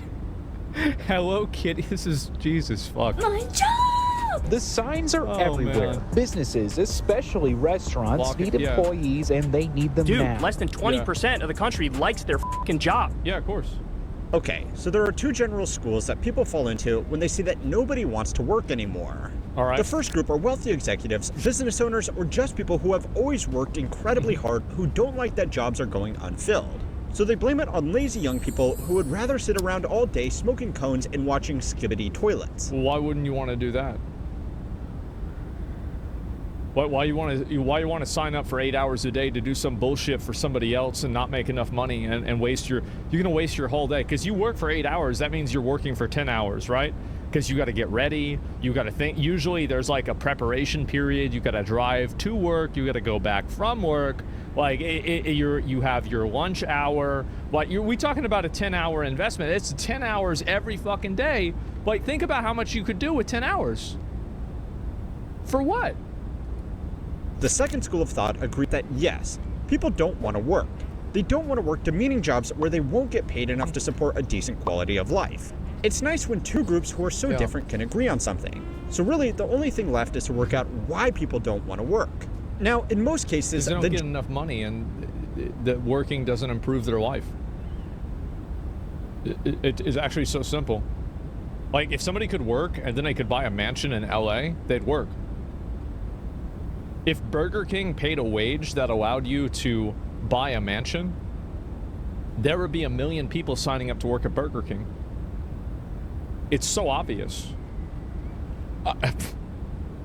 What is this? Or just a house? Yeah, just a house. Jobs that nobody wants to work fall into one of three categories. The first are jobs that are just paying well below market rates given the experience or the location required. Businesses aren't going to be able to fill a full-stack senior development role in Silicon Valley for $50,000 a year plus equity in their questionable pre-seed startup. Probably not. But there are still plenty that try. Even entry-level jobs that pay minimum wage in very high cost of living areas are going to be much harder to fill in a city where even finance bros are living in shared housing. Now, hot take alert. But just like there are no shortage of crappy businesses and managers that expect to pay workers nothing for world-class skills and experience, there are lots of workers who expect world-class pay with little or no marketable expertise. One of the most insightful pieces of data on this— Yeah, because they're stupid. That's the reason why. People don't have any skills, and why are people going to give you a bunch of money if you can't do anything? Like, you're 3 years out from getting replaced by Flippy. Of course they're not going to respect you or give a fuck about you. Why would they? You're about to get replaced. Yeah, I mean, I'm just being honest, right? Like, that's it. Of course. Issue is this recent survey right here. It asked a selection of Americans what they consider to be the minimum salary they would need to be financially successful. Now, most of the responses to these numbers have been laughing at the Gen Zs just entering the workforce who think that almost $600,000 a year is a realistic salary goal. Because for most people, it just isn't. Yeah, that's a lot. I mean, so you think that you need to make $600,000 a year to be financially successful? That's probably a bit much. Yeah, I feel like that's a little bit higher than average, right? Damn. Unless you are in a few very specific career paths, there are basically no jobs that pay this money. And Probably even then, not, no. you need an insane amount of luck to get those opportunities. Now, you can blame this on young people who don't really know how the world works yet, or social. The reason why it happens is because people look at the lifestyles of people on social media, and people on social media make a lot of money, so they relate to that, and that's why they think that they have, that's why they think that they need to have that much money.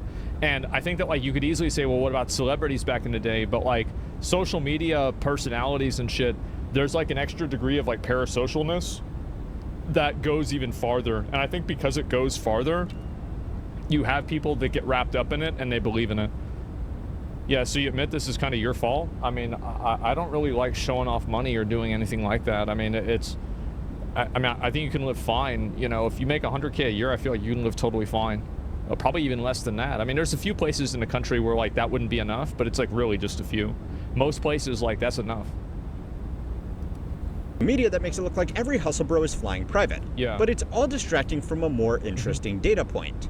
The average boomer thinks financial success is achieved with a salary of just under $100,000. Yeah, sure. According to the Bureau of Labor Statistics, this is still almost double the median national salary. But in most major cities where people can actually find jobs that pay this much, $100,000 certainly doesn't afford a lifestyle of financial success. This is actually a really good catch-22 that this person making the video is bringing up, is the fact that in the places where a lot of high-paid jobs are available, they're also the highest standard of living and highest cost of living.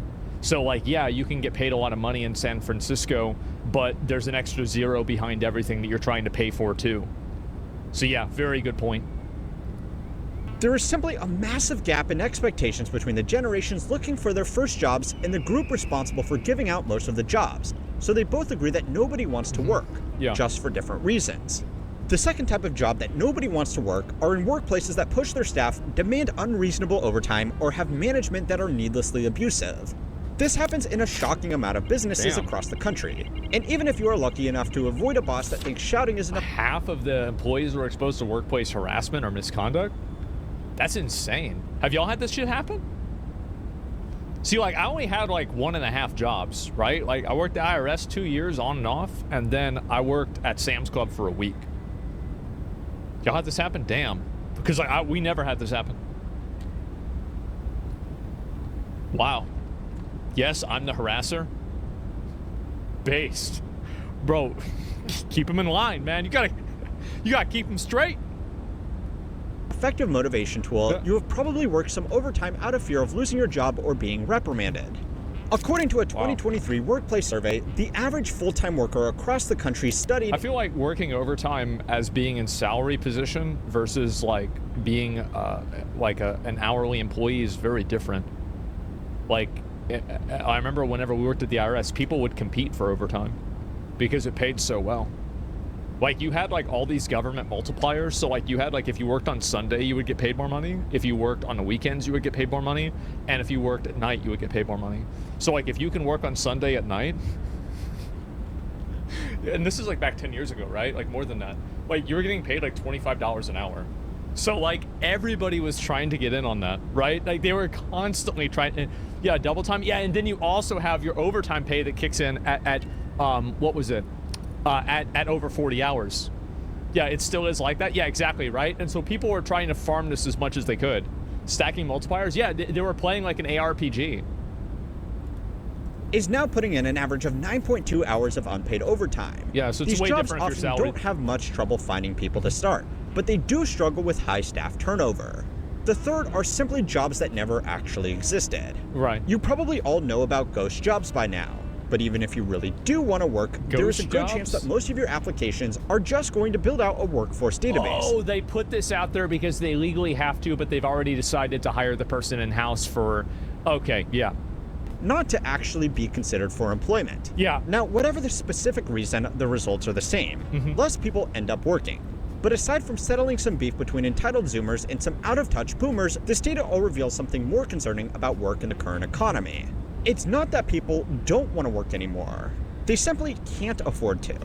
It's not even that. It's that people are disconnected from the fruits of their labor. They have no means of understanding and owning any degree of, like, what's the word?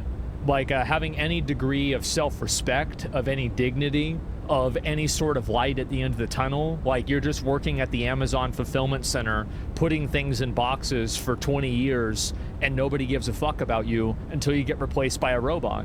Like, of course people don't want to do that. Why would somebody want to do that? And I think also the internet has provided people with a false sense of thinking that they can like make a ton of money on the internet, when a lot of the people that— this is like going to be maybe a hot take, but you know how people always say that like, oh, well, Bill Gates and Steve Jobs dropped out of college? Yeah, they did. They dropped out of Harvard because their business was doing so well. You can't apply this to you dropping out of community college or your local state university out of Harvard because their business was doing so well. You can't apply people that are trying to compete on like on an international level on the internet, and they're not willing to put in the work for it. They're not willing to be creative. They're not willing to actually... A lot of people don't understand how to make money. Fundamentally, making money is finding a need and then solving the problem, and then getting people to solve that problem, getting people to pay you to solve that problem for them, right? That's basically what almost all ways of making money are. So people don't really understand that, and because of that, they try to go on the internet and make money, and they can't do it. And I think that in a lot of cases, it's because they're fucking lazy. And you guys know this with streamers. Like, a lot of streamers that aren't successful or that lose success, it's because they are or they get lazy. Like, yeah, you're not going to do very well if you're not putting in 100%. And it's people everywhere, right? It's people with crypto, it's people with making websites, it's people with doing course programs, it's people with everything. Like, the people that you really see succeed in anything are almost always the people that are working at it constantly. A lot of people think being self-employed is like a, you know, it's like a free blank check to just, oh, well, I can just work whenever I want, so I just won't hardly work at all. But if you do that, you're not going to be self-employed for very long. That's just how it is. So it's time to learn how money works to find out what's really behind the worst phrase in the workplace. This week's video is sponsored by MyHeritage. Ever wondered what remarkable stories are hidden in your family history? No. MyHeritage is the world's leading platform for genealogy research and DNA testing, trusted by over 90 million users worldwide. With 20 billion historical records and advanced AI tools, MyHeritage makes exploring your roots not just accessible, but truly enjoyable. Bro, I read this Black Friday DNA sale. I read that something totally different. I was like, what the fuck? Here's a fun discovery I made. My great-grandfather started a brewery in Germany, and it's still thriving today. Imagine finding out your family's legacy is still making its mark. That's the kind of excitement MyHeritage can unlock. Right. I started my journey by adding a few basic details, and their Instant Discoveries feature brought my family tree to life with whole new branches in seconds. It was incredible to learn about connections I didn't even know I had, including distant cousins who lived fascinating lives. One of my favorite parts of using MyHeritage is transforming old black and white photos with their photo colorization and animation tools. When I colorized a photo of my great-great-grandmother Sophie, it felt like stepping back in time and seeing her smile come to life. The animations even added a touch of personality, showing what her That's just weird, bro. expressions and mannerisms might have been like. And this is the first point, gentlemen. Do you know what we just witnessed? Necromancy version 1.0. It will never be worse than it is now. Keep in mind.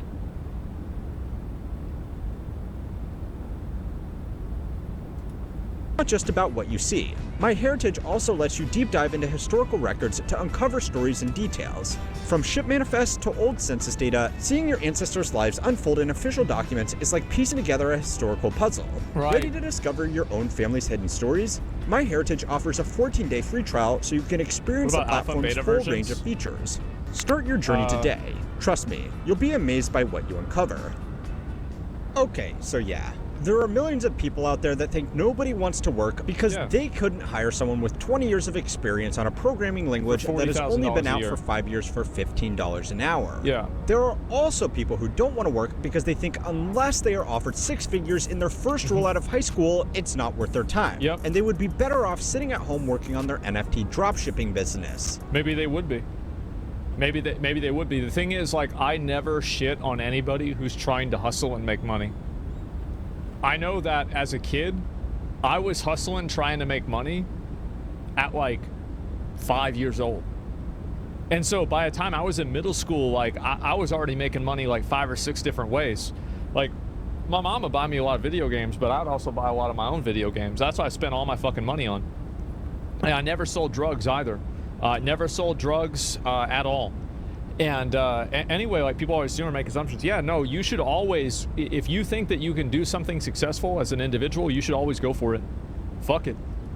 Both of these groups definitely exist in shockingly large numbers. But even though it's really fun to make fun of both sides, it distracts from the much more important reason why labor force participation is getting worse. Well, as you might have been able to guess, this trend is really being driven by specific age groups and specific locations. Of course. If you look at labor force participation and exclude the youngest generation of workers and the oldest generation of workers, it's actually approaching all-time highs, which really makes sense when you think about it. It's common for both men and women to work full-time these days, and for most households, it's simply a financial necessity. So yeah, even if people don't want to work anymore, they kind of are stuck doing it anyway. You have to work. Yeah, that's the thing, is that, and this won't be the case forever. Soon, there's going to be so many automation tools and ways that people's jobs get replaced by robots that having a job will no longer be a requirement in everyday life. It's unavoidable. The reason labor force participation has fallen off in general, though, is because the average is being dragged down by a lot of young workers and old workers. The old workers are the easiest to explain. As people started living longer, retirement ages were pushed back, and more of the population began working in non-physical jobs. As a result, a larger share of the population over 55 remained in the workforce. This has started to reverse, though, as self-funded retirement systems and general asset prices have allowed a lot of over 55s to step back from the labor force, especially after COVID, as a lot of people received severance packages and decided that an early retirement was better than going back to the office. Yeah, it's probably good. Labor force participation from young people just entering the workforce either out of high school or college is also pulling down the average, just for different reasons. More people than ever are getting a college degree, which means they are starting to work later. And fewer people are working part-time jobs while they study because for many, it's simply not worth it given how much debt they are going to be in when they graduate anyway. Yeah, it's because people don't want to do it. I think that like what's happened also is that people have just kind of given up on thinking that if you work hard, you're going to be successful. And I think it's kind of a toxic mindset to have, but I feel like a lot of people do have it. And because of that, you have nowadays, people just don't give a fuck. They don't care about working hard. They don't care about doing anything. And you can't really blame them because for them, there's no amount of work that they're going to be able to do that's going to give them the lifestyle that they want. I gave up. Yeah, exactly. It's too much. Work smart, not hard. Yeah, but here's the problem is that when you're stupid, you can't work smart. You see that? That's the concern. Is that if you're dumb, you can't do that. This might not also be a shock to fix you. the school system? Some people are born with less talent points than other people. Everybody has a different height. Everybody has a different facial structure. There are some people that are just stupid. And you're not going to be able to train somebody like that to understand a job that requires a lot of critical thinking. That's it. Like in the same way that you can never train a dog to drive. It's just not going to happen. You can't train a dog to write language or to, a monkey to build a house. You can't do it. So there are some people that are closer to that than you'd might imagine. And every single day, the threshold for a person to get in and have a good living gets higher. It's not like before stupid people had a harder job. It used to be easy if you were stupid to get a job. But now it's a lot harder because most of those jobs have been replaced because they're super simple. Because if they weren't super simple, the stupid people wouldn't have been able to do them. That's just it.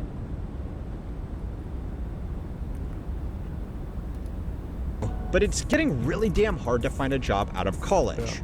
A few months ago, a post from a professor at Berkeley made the rounds after it spoke about his top students from a top college struggling to find work in technology, an industry that was hiring highly intelligent graduates like this as fast as they could make them just 24 months ago.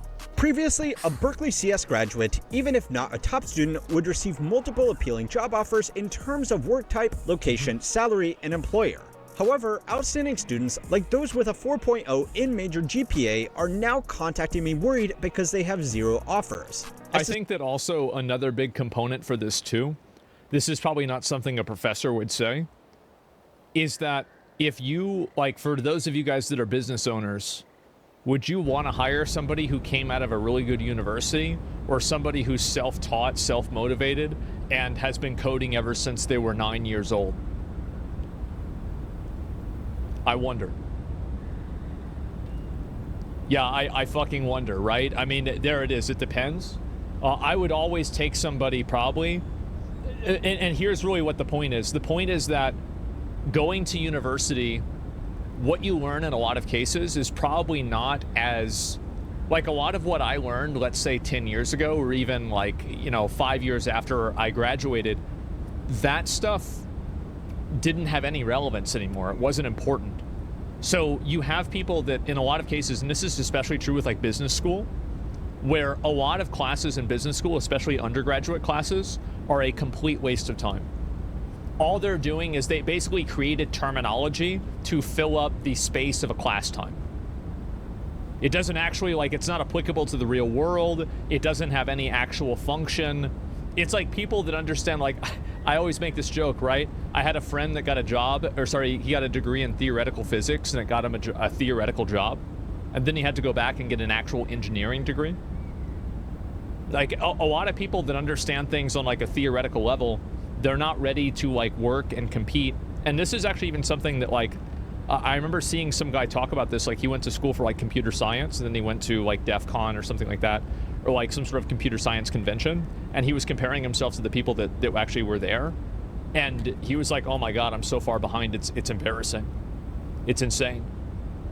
So I feel like the lack of quality of universities to like deliver quality candidates is a big issue. And I think the reason why it happens is like you could say it's DEI or something like that, but I actually don't think that's the reason. I think especially with tech, it's because the field moves so fast that what you learned in freshman year probably isn't relevant by the time you graduate. That's the truth. And so I think that's the real reason why it's happening too, especially with universities and high-end universities. And this is also like, by the way, like, I mean, obviously like I do some hiring and things like that, but like I am speaking from a third-party perspective. This is just an observation. Expect this trend is irreversible and likely part of the broader trend impacting almost every employment sector. It's pretty grim stuff coming out of one of the best schools in the country. Doesn't matter. It might not be the most logical thing to do, but a common reaction from people who can't land a job with a degree they got to make them more employable is to just go get another degree. The rate of mass... My friend did, yeah. He had over $100,000 in debt by the time that he finished. Now, like, nowadays, like, he's working... I think he's up in, like, Chicago, something like that. And he just had a kid recently, actually. My other friend told me. And, like, he's probably making, like, $150,000, $250,000 a year now, right? Like, he's fine. But, man, there's a lot of people that don't have that. Masters and PhD recipients has grown even faster than people getting an undergraduate degree, because that's now normal to stand out in a highly competitive job market. And to be honest, it's a nice way for people to avoid the reality of the job market for another few years. Spending another 2 to 8 years at college. They think that they're going to wait it out and then the economy will be better in 4 years. But what I think is going to happen is that a lot of people are going to get degrees that will be made invalid or irrelevant in 4 years. Get advanced degree means people aren't in the labor force, which pulls down the average to look worse than it really is. So those are the ages that are perpetuating this dumb myth. But this trend is also highly dependent on location. And to see that, you need to go to the place where apparently the absolute least amount of people want to work.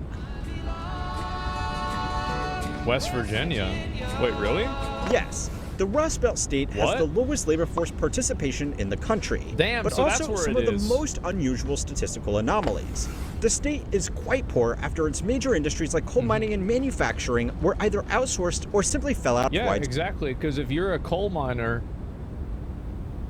like, you don't have to be a wizard to be a coal miner. You can not know how to use a smartphone and be a coal miner. And so, and I do think you don't. No, you don't. And the fact is that, like, those people, like, if your job is turning a nut on something like this, there's not a lot of brain power that requires. It's rough work. Horses work their fucking ass off, but they're stupid. Working hard and having to do something that requires critical thought are two very different things. In my opinion, one of the hardest jobs in the world is working in a restaurant. Now, that requires some degree of critically thinking. Absolutely it does. But it's not like a doctor or something like that. So yeah, no, I mean, there's a lot of different spectrums here that are working at the same time. Bread use. This means that a lot of areas have effectively been left behind with no major employment opportunities, meaning that labor force participation is much lower than the national average. This is exactly what I said at the beginning, right? Like, he's literally fucking saying it, that the people that can't get jobs are the people that used to have really simple manual labor jobs. But strangely, in some areas, the participation rate is much higher than what would be expected. A recent study conducted by economists from Hamline University, Cornell, and Virginia Tech found that depending on the county, labor force participation in West Virginia ranges from 42% to 77%, a gap between regions of 35%, while the average across the US states is just 17%. Less than half of West Virginia.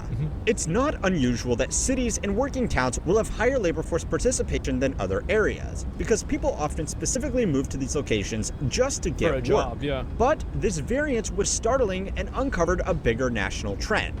The people in areas that still had work can't afford not to work, and the people in areas with no work couldn't afford to move to areas with work, since it could mean giving up family support networks or simply paying for the cost to relocate. So they're just fucked no matter what. That sucks. A lot of people who had the financial means have already moved out of the state, only making this problem worse, as they take business opportunities and money away with them. It's a dense read because it's an academic paper. It's for nerds. But if you ever feel compelled to say that nobody wants to work anymore, I definitely suggest you have a look at it. The report itself also looks at welfare issues specific to West Virginia.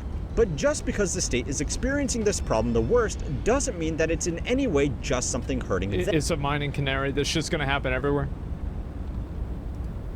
Yep. The trend of a few concentrated cities doing extremely well while everywhere else stagnates can make nationwide figures look good. But it also means people who want to work have an option of trying their luck for one of the few jobs left in areas with fewer opportunities, or living in an extremely expensive city to compete with everybody else, fighting over a spot in the few places left where people can reliably get ahead. Finance and tech have become one of the last escape ropes for people to make a deal with the devil to get out of these areas with little to no opportunities. It's a deal with the devil. devil. And I am going to be writing an article about how even that career path is becoming impossible in my completely free Of course it's becoming impossible because there's a lot of people that are getting into it. Here's the truth, is that if you're getting into a field because you want to make a lot of money, you probably don't have any intrinsic interest in the field, which means that you're probably not going to be very good at what you're doing, which means that you're going to get beat out by people that do have intrinsic interest in it, and they're going to beat the shit out of you. And so, big surprise, like, oh, I went into finance because I wanted to make a lot of money. Yeah, there's people that also go into finance because they really like finance. And they're the ones that are going to work longer, they're going to work harder, because they can self-motivate. That's really what it's going to be. Yeah, you're going to lose every single time. Newsletter. So sign up if you are interested in reading that and other articles that will never be made into videos here. Thanks for watching, and thanks again to MyHeritage for making this video possible. Check them out by scanning this QR code or clicking the link in the description. Now obviously, a lot of this could be handled by companies just allowing remote work, so go and watch my recent video on why companies absolutely will not let that happen for anybody except their CEOs. And make sure to like and subscribe to keep on learning how money works. What, for some sort of like fucking economy thing? Like, yeah, I'm not sure.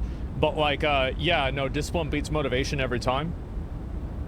Yeah, but here's the problem. People that say things like, oh, discipline beats motivation. Do you know what beats discipline and motivation? Or, sorry, discipline or motivation? Discipline and motivation.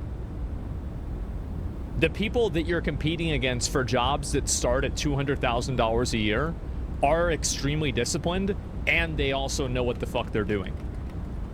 Like, I mean, you're competing at a very, very high level.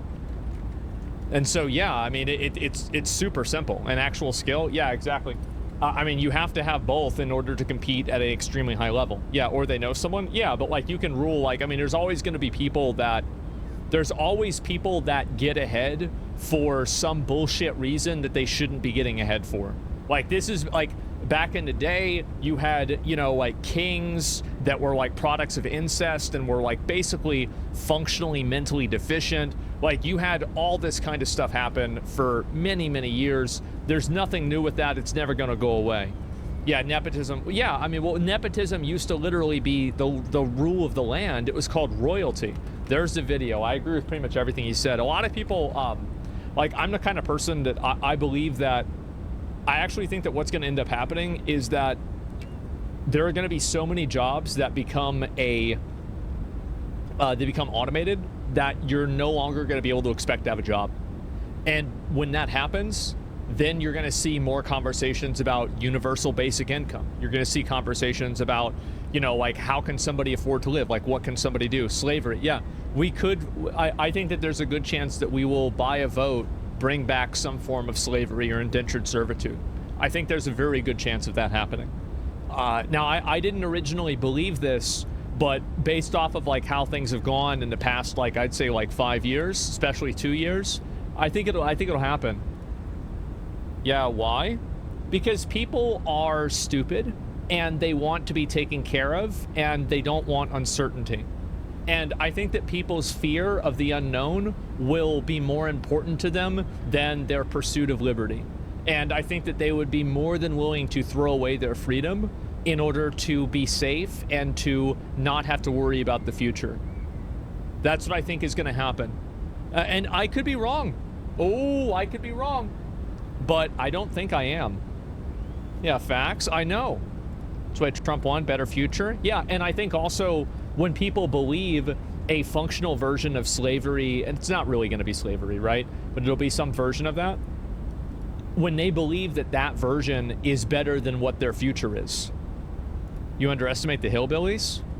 I think that they underestimate what they're going to be like when they don't have any money. How do household AI servants and robots being slaves come into that theoretical scenario? People want human connection, and I think also the robots will do that, which is probably why there's also a good chance that, I don't know, I mean, you know what? I probably shouldn't even say that. Anyway, let's go ahead and move on. When this feudalism starts, can I be one of your vassals? Yeah, we are speed running into neo-feudalism. That's what's happening. And I think it's already started to happen now, but it will become more apparent in the future. Say it? Okay, well, I think that there's two ways to solve the problem, right? You can sterilize the majority of the population, or you can have them sterilize themselves by getting them all addicted to porn. You could also have half of the population kill the other half of the population with like a big world war. You could have a pandemic like COVID kill everybody, or at least like 80% of people. I feel like, yeah, there's like, those are the three pretty much main options of like how to do a massive depopulation effort to like get rid of a lot of people that aren't really necessary. Yeah, for sure. Like, that's what I would assume. When will this happen? I don't know, probably 20 years. Maybe earlier, but I think it like really would, black pill? Well, no, it's not black pill, it's just what could happen. Yeah. So, I mean, clip it. Clip it and save it. Clip it and save it. I'll probably still be streaming in 20 years. See what happens.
That's who he was.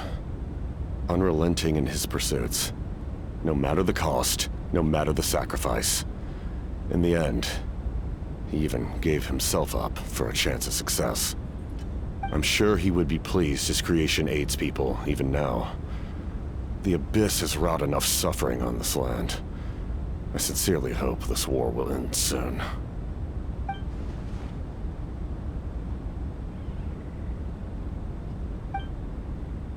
Stop worrying about other people's survival, about their losses and sacrifices. You just need to win. That must be why I've returned. For this moment. Please finish what you set out to do, Commander.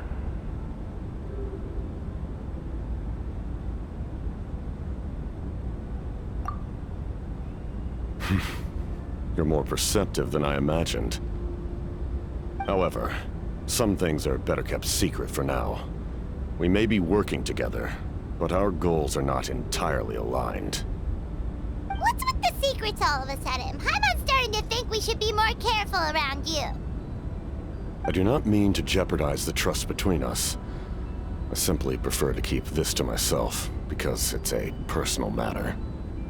All I can tell you is this. Natlan may have survived the worst of the crisis, but the souls of this land are still not at peace. And that is why my work is not yet done. Well, if it's personal, then we'll just have to trust you. If you have other questions, I'm willing to answer them. Wait, like anything? Paimon wants to know how you eat with the mask. Anything you want to ask, Traveler?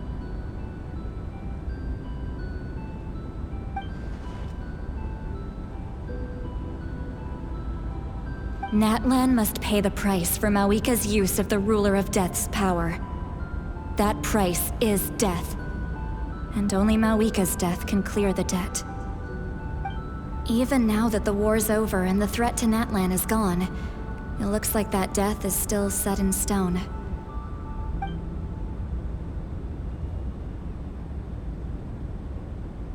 In the garden cultivated by the gods, flowers and weeds grow side by side. When the weeds compete for nutrients in the soil, the gardener intervenes to inhibit their growth. I'm not one to pass judgment based on my own standard of right and wrong. But it is an undeniable fact that she is responsible for my suffering, as well as that of my people. If that explanation is too difficult to understand, allow me to show you exactly what I mean.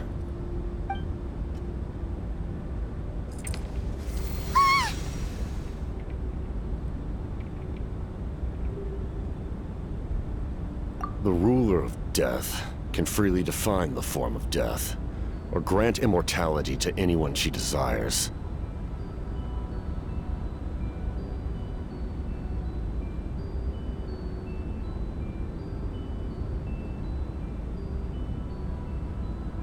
Her power is a rule in and of itself. Faced with such an overwhelming level of power, it can feel hopeless to resist. But I am of the belief that, in this world, no destiny is unchangeable, no death inevitable, and no rule unbreakable. So, before the final moment truly arrives, we must fight harder than ever.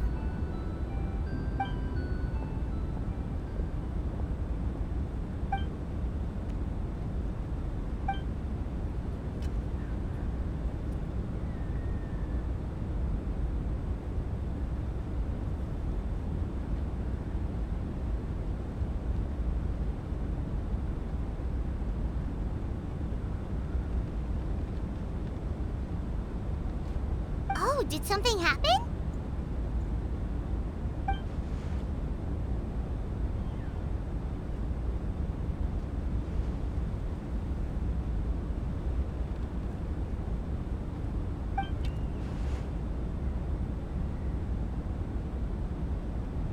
This is a critical time for you, Traveler. It's best not to delay, so let us end our conversation for now. Best of luck to you all. Goodbye.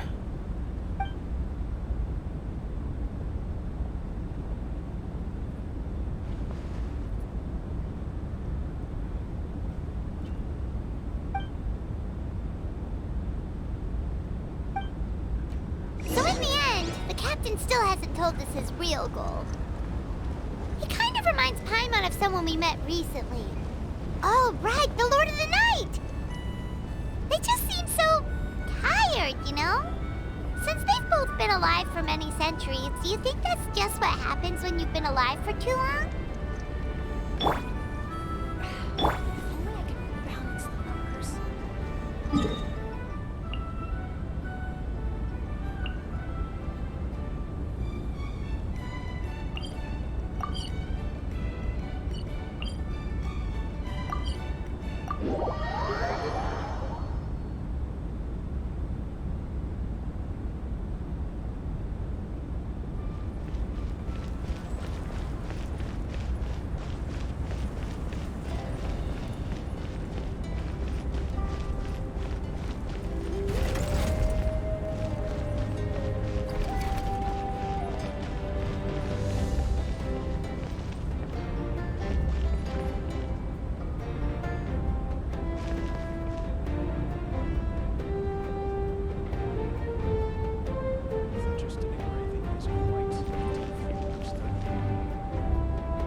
Mage, Kachina, Mualani!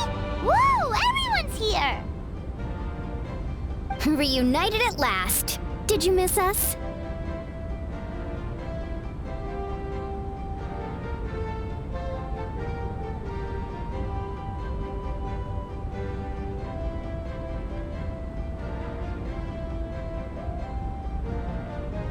I brought candy and cookies to share.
you.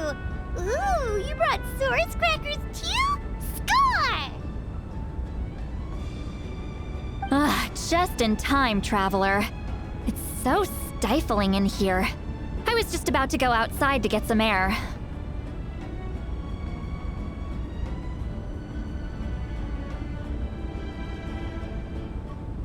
It's the same temperature outside. Anyway, how was the trip here? Huh. To be honest, I also didn't expect this many people to show up.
A third of this amount is more than enough for my plan.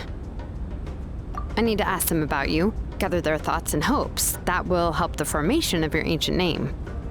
Oh, you brought the Pilgrim's Chronicle, right? Yeah, let me take a look.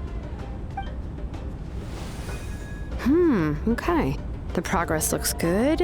We have enough people, so let's get started. Sorry I'm late. Shaska showing up late for something? That's a first. I had to follow a group of monsters further than expected.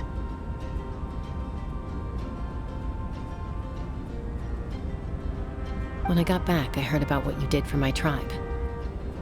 Thank you.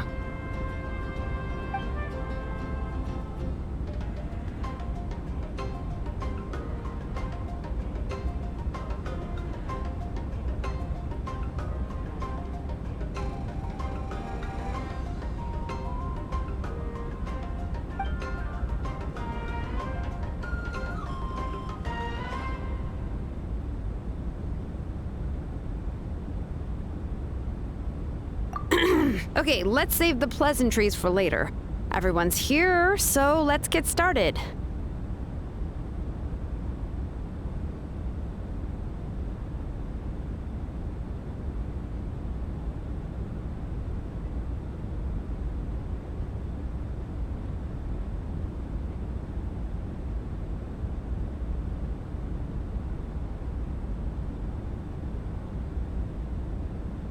All right, let me remind everyone what's going to happen. I need each of you to stand before the Pilgrim's Chronicle and share your stories about the Traveler. Your words will be recorded and become a part of the Traveler's ancient name. Any, questions? Nope. All right, then, to start things off... Hold on. Remember what we discussed?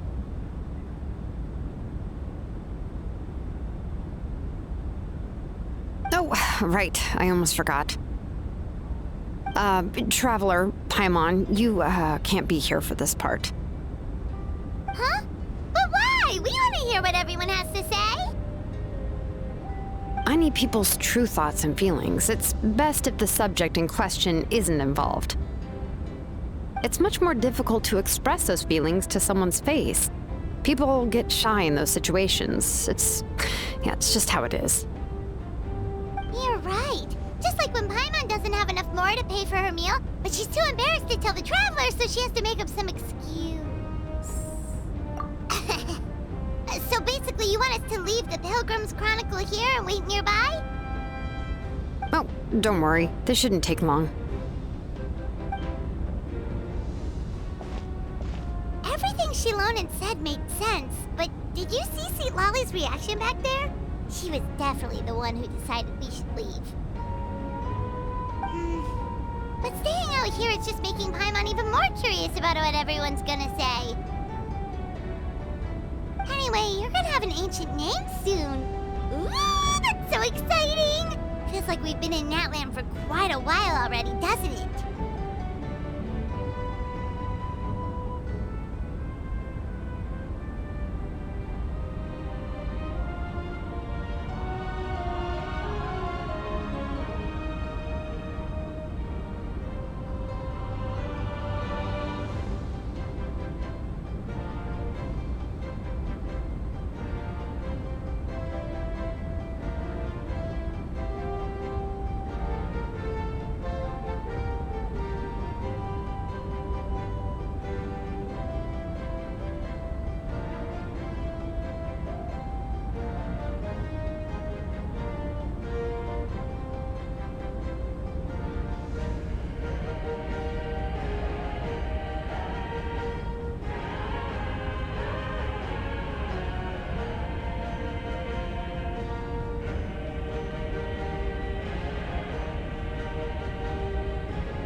If only Paimon could say a few things about you in there.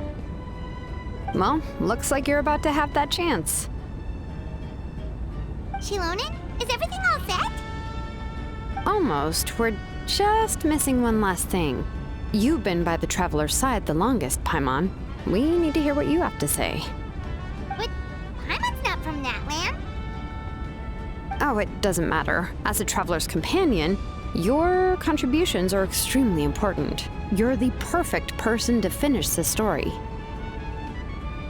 Sorry, Traveler. I just need to borrow Paimon for a second. It should be quick.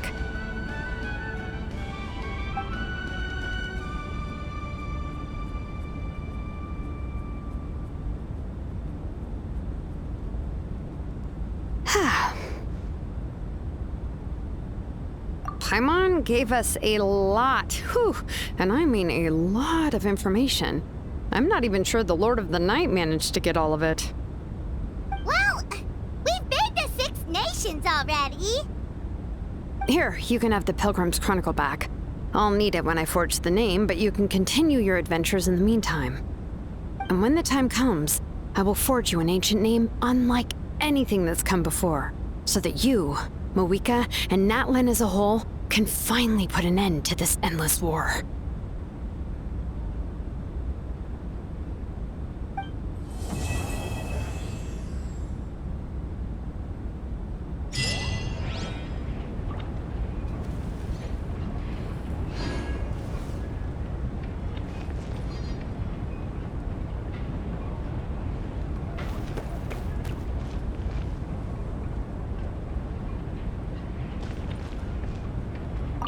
I'll need the Pilgrim's Chronicle back when I'm ready to forge the name. If there are still adventures you want to record, better finish them before then.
I hope everything will go well. I swear, even I'm starting to feel nervous now.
presidential promise to put the law before family. I said I abide by the jury decision.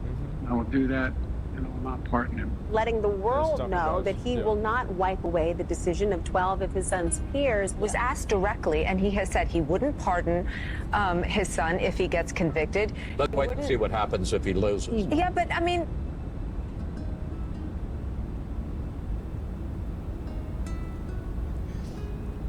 absolutely fucking based. He was so right, because he knew he's...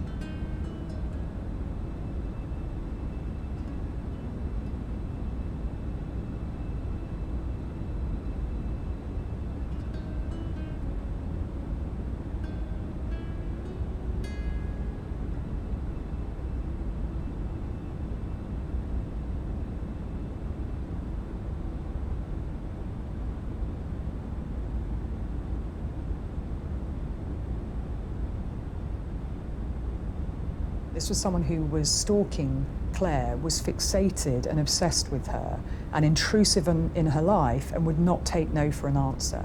And she was terrified.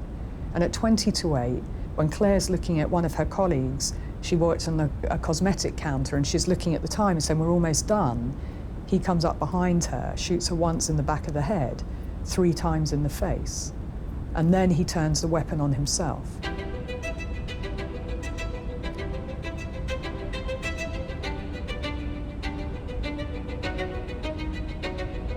For as long as I can remember, I've always been interested in people, in watching people, in studying behaviour. And I have a very analytical mind anyway. The Hardy Boys books, the Nancy Drew books, and then shows like Perry Mason, Columbo, these types of shows. And then along came The Accused, Jodie Foster starred in it, and then Silence of the Lambs.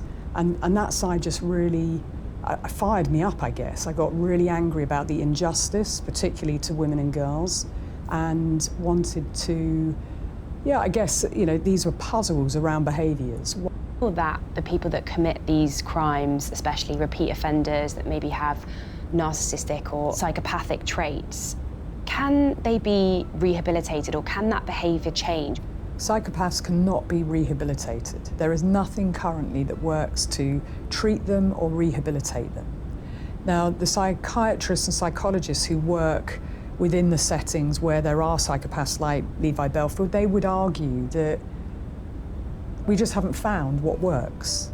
Psychologists who work within the settings where there are psychopaths like Levi Belfield, they would argue that we just haven't found what works.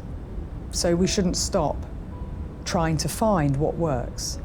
But how do we argue that we just haven't found? The psychiatrists and psychologists who work within the settings where there are psychopaths like Levi Belfield, they would argue that teach compassion. Because the thing with psychopaths is that they will mimic back any emotion. They will tell you whatever you want to hear. They will tick those boxes. They're chameleon-esque. So how do you know it's genuine?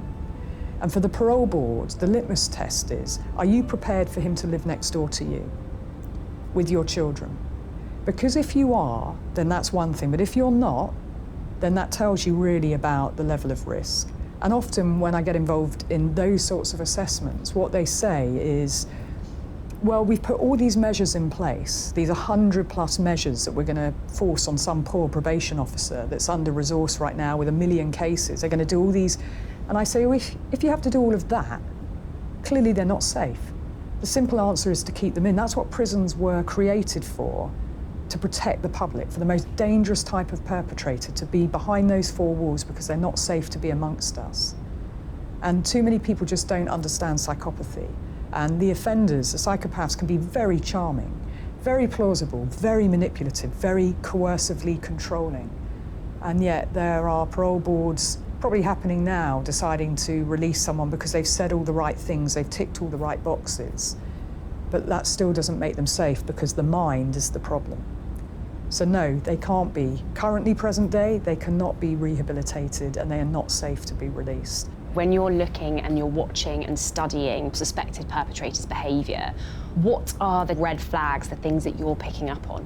I'm looking for lots of things when I study offender behaviour, and I look for pre-offence behaviour. So what were some of the things going on if it's, say, a stranger attack in their lives pre, what they were doing at the crime scene. And with stranger-related behaviour, post-offence behaviour is very important. And an example, it's an American case. A little boy called Corey Michelow was killed by his father.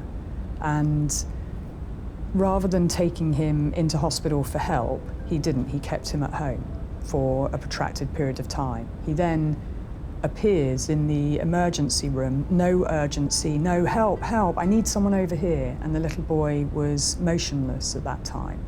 And as soon as the medical professional saw his face and that his eyes were rolled back, he rushed him into a treatment room.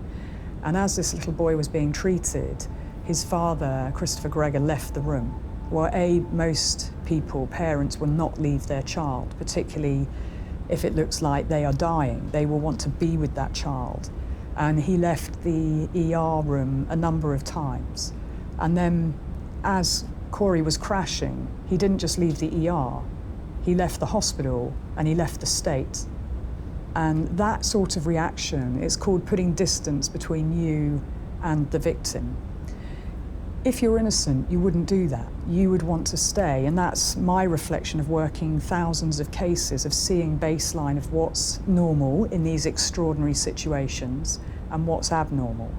4 days later, he's on his phone, he's driven to Tennessee, and he's Googling things about his medical condition, Corey's medical condition. But one of the things that he did Google was how long before an autopsy and murder will charges be brought? Then you have to question that. I mean, it took over a year for him to be arrested. A horrific case, and there were many reports by his mother of child abuse because they were not together as a couple. She had reported him more than 100 times for abusing Corey.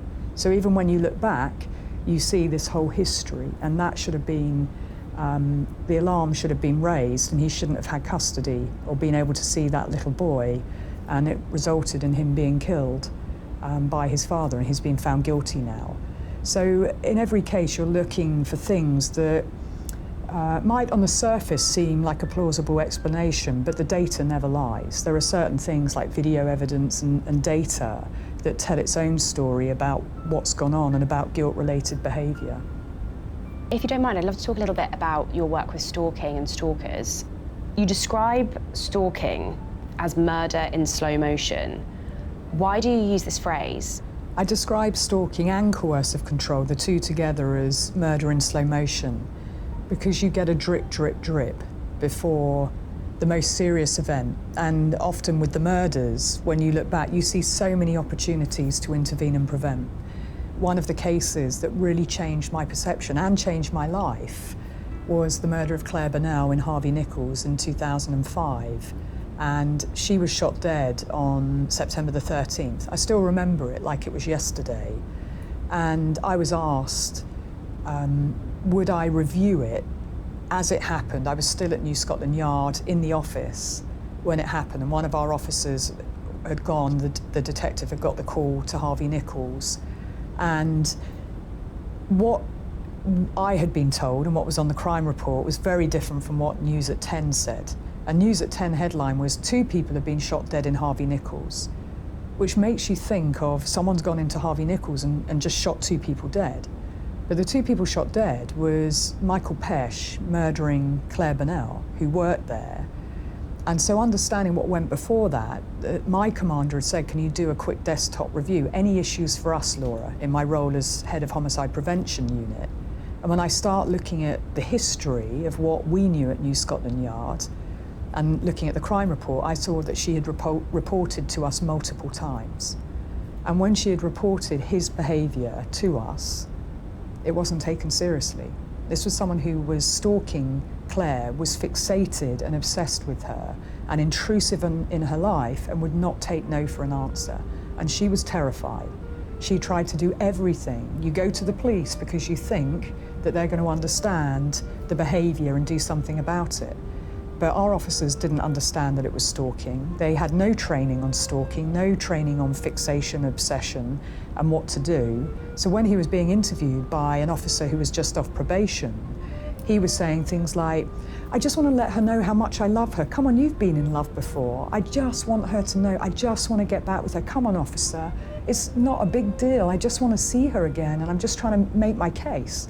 He was saying things like that, and she, the female officer, was thinking, sounds plausible. But actually what they missed was how terrifying this was for Claire, that she was leaving on the tube and he would just suddenly appear. He would block her exit off the tube. And on one of the last occasions, he didn't just block her exit, he stroked her cheek, moved closer to her so that they were nose to nose, and he said, if you report me to the police, I will kill you. Claire then manages to get home. She was living with a friend who also worked in Harvey Nichols, and that friend said, you must tell the head of security at Harvey Nichols, and so she did. The head of security at Harvey Nichols did a really good job, started watching Michael Pesch, started the disciplinary process, created a whole file on his behaviour that would eventually lead to him being suspended and then fired.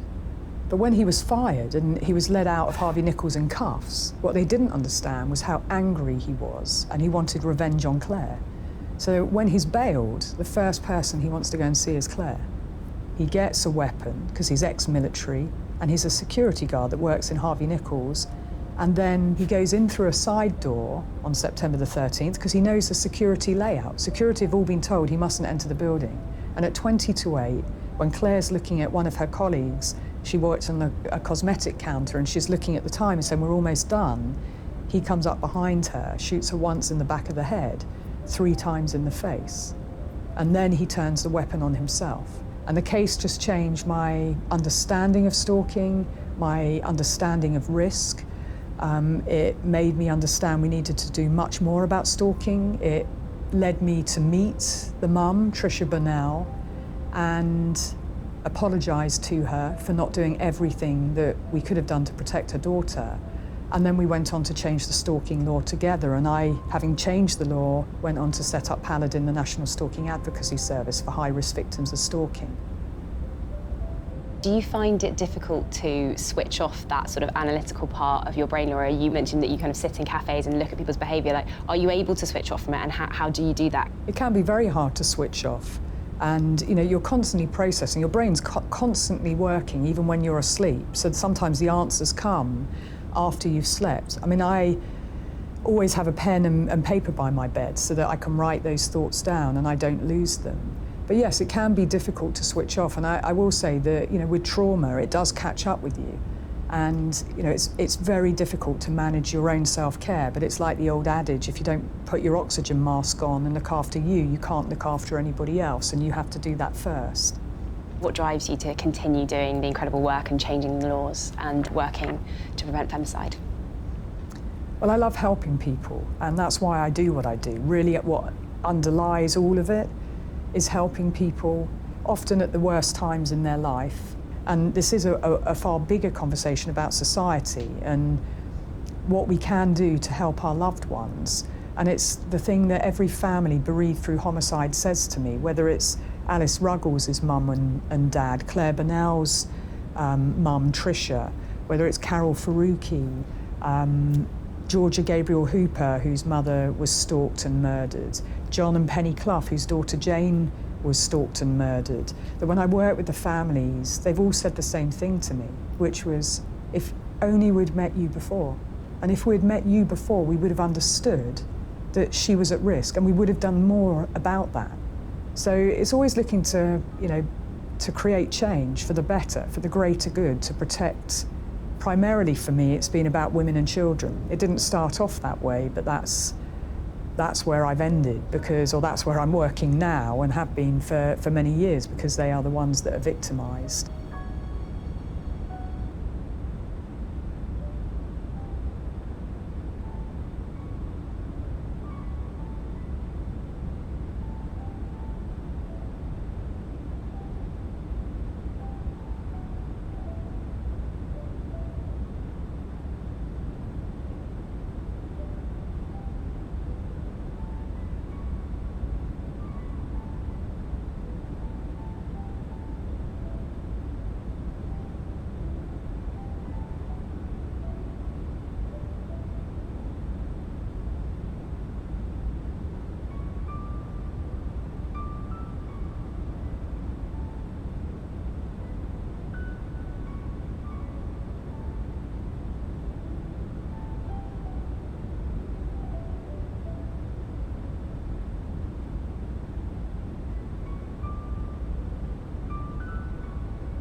Alright, boys.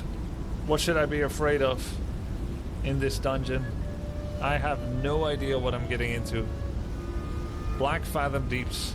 It starts very cool already. Being underwater. I have no idea what 4 candles is. How is Zar here and we're still waiting on him? Grubby?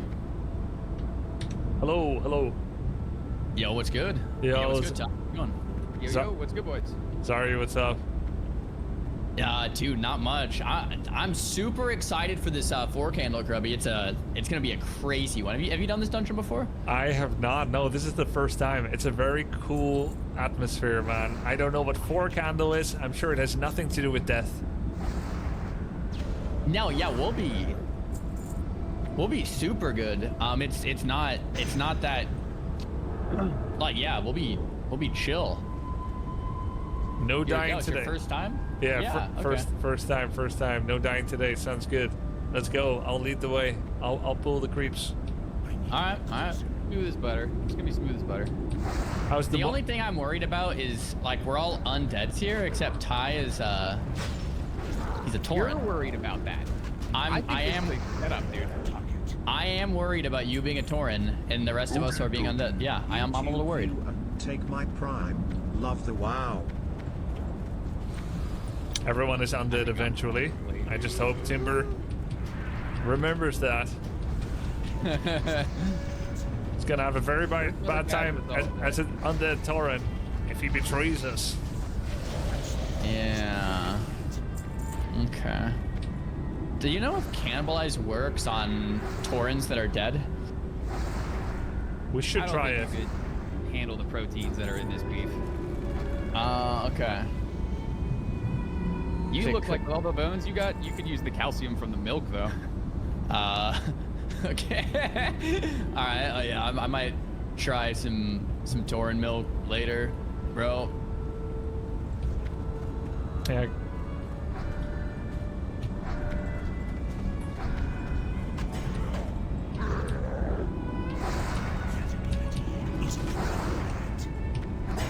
I think the only thing that has me a little sketch here is the actual 4-candle. But I think we play it well. We're good. Yeah. We'll go into in-depth like strategy. I think when we get there, especially, I want to explain to Grubby exactly how we're gonna live here. Besides the not dying part, no, but there must be a couple of. In all seriousness, there must be some interesting challenges, right? Okay, so Grubby, what we're doing, man, is at the end of this dungeon, there's candles on the ground. Mm-hmm. There's 4 of them. Every time you click on one of the candles, mobs appear. And what we've decided to do is like hardcore players like a year or 2 or 3 ago was instead of doing 1 at a time, you click them all all 4 at the same time and you just get like I don't know, it's like 15 or 20 elite, like 10 plus elite mobs and then some normal mobs. So it's just like a ton of mobs at the same time. But we have 2 mages. And I've heard you've been AoE grinding, so you know exactly how this goes, right? Like the warriors will be in there, you're in the back line, keeping everything slowed for us, and we just kill like 10 plus mobs at the same time. Yeah, sounds good. It's more efficient that way. Oh, there's some respawns behind us. I guess maybe you guys tiptoed past them because they're not really worth the XP, right? Yeah. We made the group like pretty elite because we're gonna try all 4 candles. Oh, okay. So it's like a self-imposed extra difficulty for excitement and efficiency. Yes. Sounds good. I'm down with that. No one's gonna die. No, I don't think so. What do you guys think works for me? 4 candles or 4 undead? They both seem pretty bad from my perspective. 4-head. It's gonna be the worst. If it gets too unserious. Got a 5-head here. Oh my gosh. So Timber, how attached are you to your character? I'm pretty attached. I've had this guy since day 1. Oh wow, nice. Oh, you haven't died at all yet? Wow. Wait, well, I died day 1, but I've had this guy since I immediately, you know what I mean? Oh, okay. I feel like you kind of lied by omission there. Yeah. No. Yeah, it was a little sketchy, bro. It was a little sketchy, but you're not wrong. You're not wrong. Okay. Well, Grubby's on his... Is that your second? Yeah, second. Okay, I'm on my second and Ty's on his second, so pretty good. You may witness today the creation of my third, but hopefully not. No.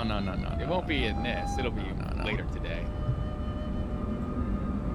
If you die, Grubby, what class are you gonna make next? Mage. You like it that much, huh? Yeah. Locked in, dude. Oh, sick. Yeah, for sure. I mean, I could do Rogue, but is it really gonna be more fun than Mage? Mage is... I've played pretty much every class. I think Mage is the most fun. I think so. Mages are so cool, dude. I never really I'm see really myself brave, man. as a rogue sneaking around, you know, grabbing his you know what. Yeah. Rogues are probably like my second or third favorite. They're pretty cool, but there's nothing like a mage. It's like when you land that fat crossbolt into the cock, like tone a cold combo. Yep. It's like just crazy burst at once, and it's like, I don't know. It's a huge dopamine. Huge shattering. Oh, I shouldn't have pulled this. We were gonna just bypass. Oh, wait, can they walk through the portals? Those creeps? Yeah, No. yeah.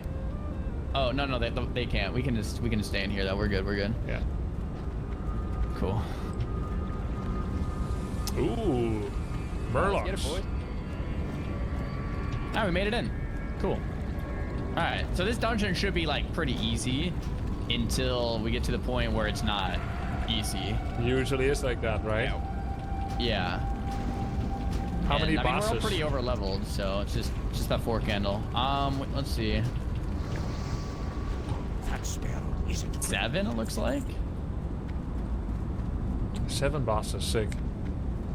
Yeah. I haven't collected any of the quests. I couldn't see the NPCs. Like I saw some exclamation marks, but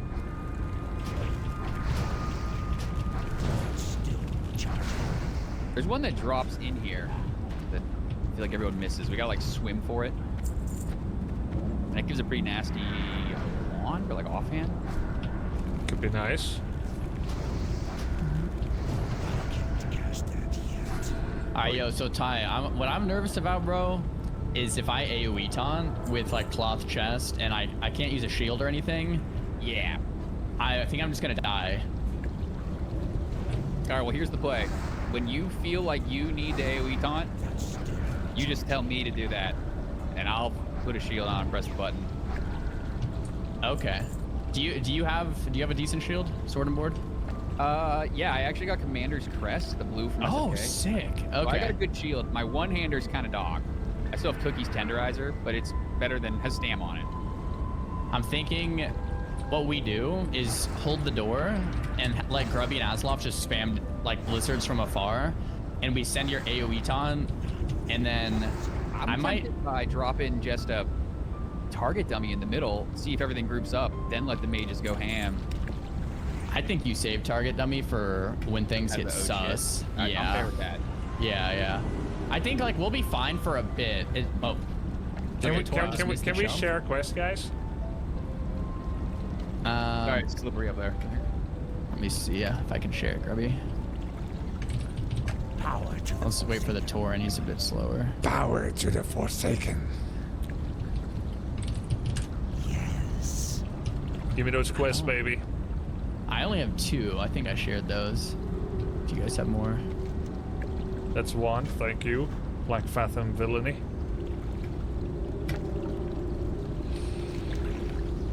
I have 3 quests. Essence of Akumai, Amongst the Ruins, and Black Fathom Villainy. Okay, yeah, I have the same ones. Okay, cool. And I think one of them's done. The Essence of Akumai is actually out front. Like, you don't do that in here. Oh, okay. Quest log full? Yeah, but that's not why he didn't offer it to me. I don't think.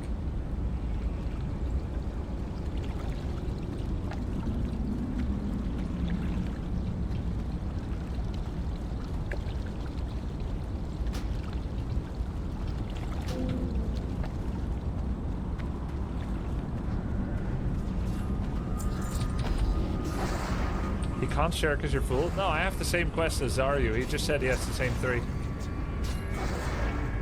Yeah, I have the same 3 unless there's... I think there's more, but I haven't done the pre-quest for him. Oh, same.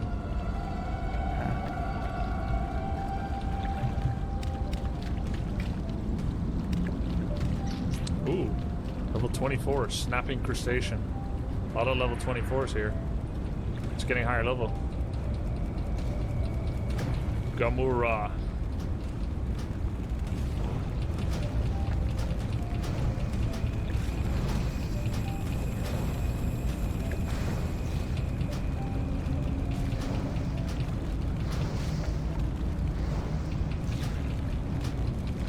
What level is Aslov? 29.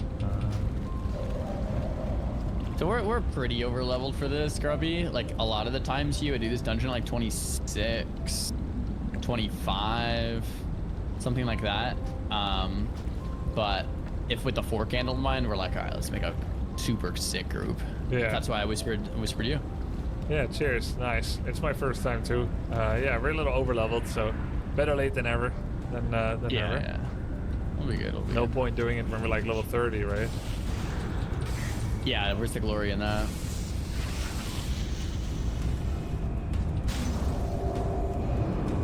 Huh. This is annoying for the Tauren, no? Oh, the breath indicator? Yeah. If I was to drown here. Like, do you have those potions where you can hold your breath? Yeah, I got 2 on me. Couple Right. of swiftness potions. Oh my god, can I finally replace my gray boots? You have grays, Grubby? What? It's not gray boots. Damn. This is so sick. Oh my god, and it's stamina and intellect too. What a day. Dude, this is the best day of my life. No way. Canvas shoots at level 26? Bruh. Dude, I have been Dude, I thought the begging. undead worked as a team. What's going on at your guys' meetings? You thought that? Then why did they allocate Dante's to be double death value? Yeah, dude, Grubby, I don't know about what you think about that, but when I heard about that this morning, I was just thinking our team is a bunch of griefers. Yeah. Like, I don't understand. Dante has died more than anyone else. Yep. Well, I got some of the details, but I still disagree. Oh, yeah. Let's just not wait for it. I got some of the details, but overall, I disagree. I feel like it's bad for morale to do something like that. It's like a self-grief. I don't think most people will enjoy it. You don't enjoy it. I don't enjoy it. Yeah. Now, I'm not saying he's not redeemable. What are the reasons for it? So, is there any? Yeah. I wouldn't say that I know the reason. I didn't speak to the new mayor. Did you know that we have a new mayor? Yeah, I heard it's Zico, right? Yeah. So I got the really short summary of it last night because I was like, yo, what's going on? Chat tells me that there's some kind of drama. Like, what's happening? And it's nothing too serious, but basically what it comes down to, really short summary, right? People have meetings. We were sweating to get points. There has been some talk guild-wide that the undeads are a bit too sweaty. So we're wondering what kind of roleplay can be added to make things a little bit more interesting. We also have a mayor, which has been Sardako so far. And then there was going to be an undead meeting yesterday that maybe we're going to elect a new mayor. There were also some rewards from the soda popping auction event with the treasure gifts. And those rewards that we got were supposed to be raffled out via a roleplay event and a meeting in Brill Town Hall. I ended up dipping on the meetings as I started joining first because I don't really do well in that kind of environment, like where everyone is shouting. I feel that. You feel that? Yeah, so I left, but basically, supposedly, the items should be divvied out via democracy. And at some point, supposedly, Sardako had it. He dipped out as well. And then he just went rogue, as they said, which they took a little bit of offense to. And he started handing out items from the guild chest that was allocated to the undead by himself. And he was going to go give them to whoever needed them based on his own discretion, which, to be fair, was done pretty well. I got a fancy new stuff, so I can't complain either.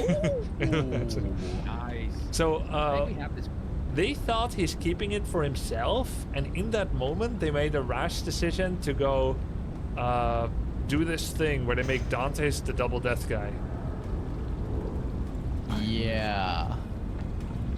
I don't know if it's a good idea. Yeah. So are you on more Team Sardako here? Or like, I think or the I would, new mayors. Even if someone looted all the stuff, I would try to figure out what's happening without drawing any conclusions or making any rash decisions. They felt that he was bypassing electoral process, essentially a little. I can see that perspective. Yeah, I see that. And then they did that, which I'm not happy with personally, and so. I don't know, I just feel like everyone needs to remember how lucky we are all to be doing this Twitch thing, this YouTube thing, and we shouldn't like fall to such petty grievances from either side. Oh, and then there was talk that they were going to delete Sardako's character, subject him to public execution in the game, of course. Delete him? Yeah. And like, I don't think anyone agreed with that, but that's like, and who knows what part is like tensions of roleplay or like actually IRL mad and smad. You guys got to get it together over there. Yeah, this is crazy. Here's the thing: I didn't even know there was like a vote and all this stuff going on, dude. I was AFK, you know, over the weekend, and I come back and all of this on Monday it was just dropped, and I was like, whoa. Yeah. What happened? In the end, it's not that big of a deal. It's all fine. It all got solved. People got items. You know, it's not a problem. But. Okay. Now we have Dante's double death. Hopefully it inspires him to play safer. Because they could have given him the indemnification for death. That's what I'm saying. Sure we gave Tyler one. I think we gave Tyler one, our War Chief Tonka immunity. For negative points? Just for the exact same reason. Wow. Yeah, understandable, Yeah. I think the Tarans really want a W. We need the next meeting to be in Thunderbluff. It's time. You guys are getting smoked consistently. I can't imagine being a Tauren. I'm sorry, Ty. Okay, settle down. You know why Thunderbluff has lifts? Because the Tarans are raising the stakes, all right? We're getting it together and we're taking it all the way to the top. We don't need no pity. Shot. Dude, you guys get smoked every week, dude. You guys get annihilated. I don't think so. Oh, man. Yeah. I'm happy to be a part of Team Undead. I like Team Undead a lot. Bunch of chill dudes. I heard that someone just rerolled to Undead who was not in Undead. Was it Lyric, dude. Lyric, yeah. It's funny because I checked Lyric. He joined late, yeah? He joined like a week ago, and his title, or I joined into his stream, and he said, I'm just trying to die fast, chat, so that I can stop playing this game. Right? Yeah. That's what he said. And then his title today was Died Off Stream. I thought, okay, let's check the game he's playing, World of Warcraft. Yeah. It got him, bro. It got him. Got him. It's so good, dude. All right, well, yeah, so Lyric's part of Team Undead. I respect the choice. I mean, if I could make any choice, I'd say Team Undead is definitely the best. Unbiased, of course. Yeah. No, I agree. So, yeah. Are we at the 4 candles moment already? That's fast. No. Okay. We're still grinding up.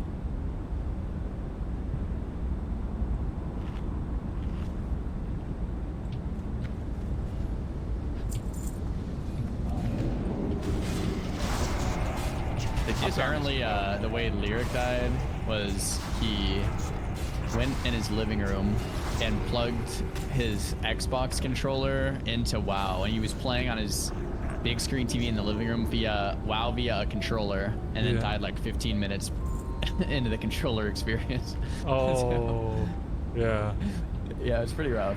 I played with a Tauren tank a couple of days ago called Code. He plays on controller entirely, and he was doing it very well, but he's used to it already, so that's different. Yeah, right, you gotta start from level 1. Yeah. He was a Final Fantasy 14 player, and just kept using his controller here, and he finds it goes really well. Not bad. I respect it. Anytime someone does like VR or the DDR pads, you see like Elden Ring gamers. Oh use. yeah, that's so sick. You know, before I ever first started streaming, I thought streaming was all about doing crazy stuff like that. And I'm not saying it's not, but it's not the only thing. I thought if you want to be a popular streamer, you have to use your keyboard as an air guitar and play like that, you know, that kind of stuff.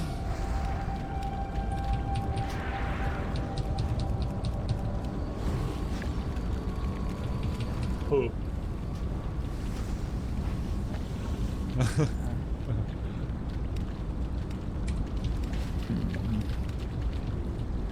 Streaming gone Dude, I thought it soft. was the monk run, not the ninja run. What the heck? No, I was just talking in the chat. Like, I don't know if I needed it or not, and we were talking, so I needed it just to see. Since no one else needed it, I was just kind of comparing the stats, and it turns out, yeah, I did ninja it.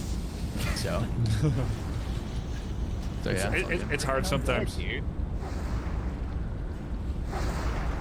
It's weird when other people in the game suddenly talk back as a streamer. Because we're used to chat never having a voice.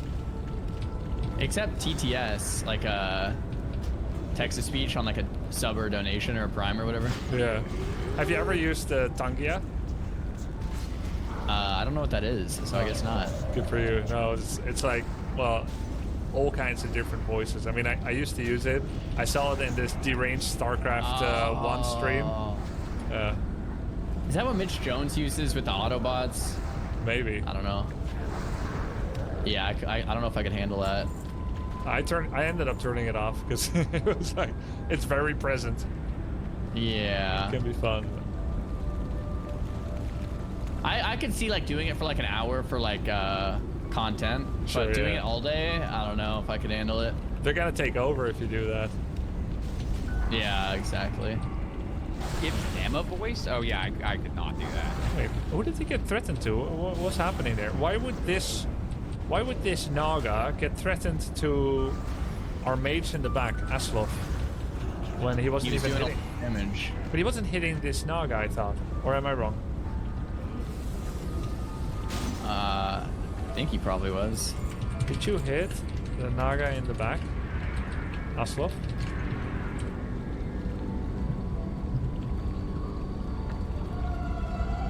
Not much. Huh. Oh, he blizzarded? Maybe he did. Oh, that's a good idea. So I could tank. Okay, let's do this.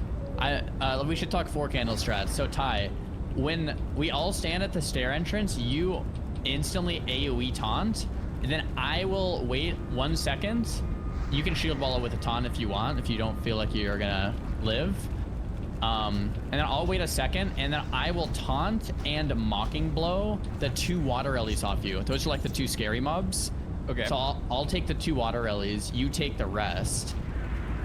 And then the only flaw in the plan is I don't have a shield wall yet, but it'll be fine.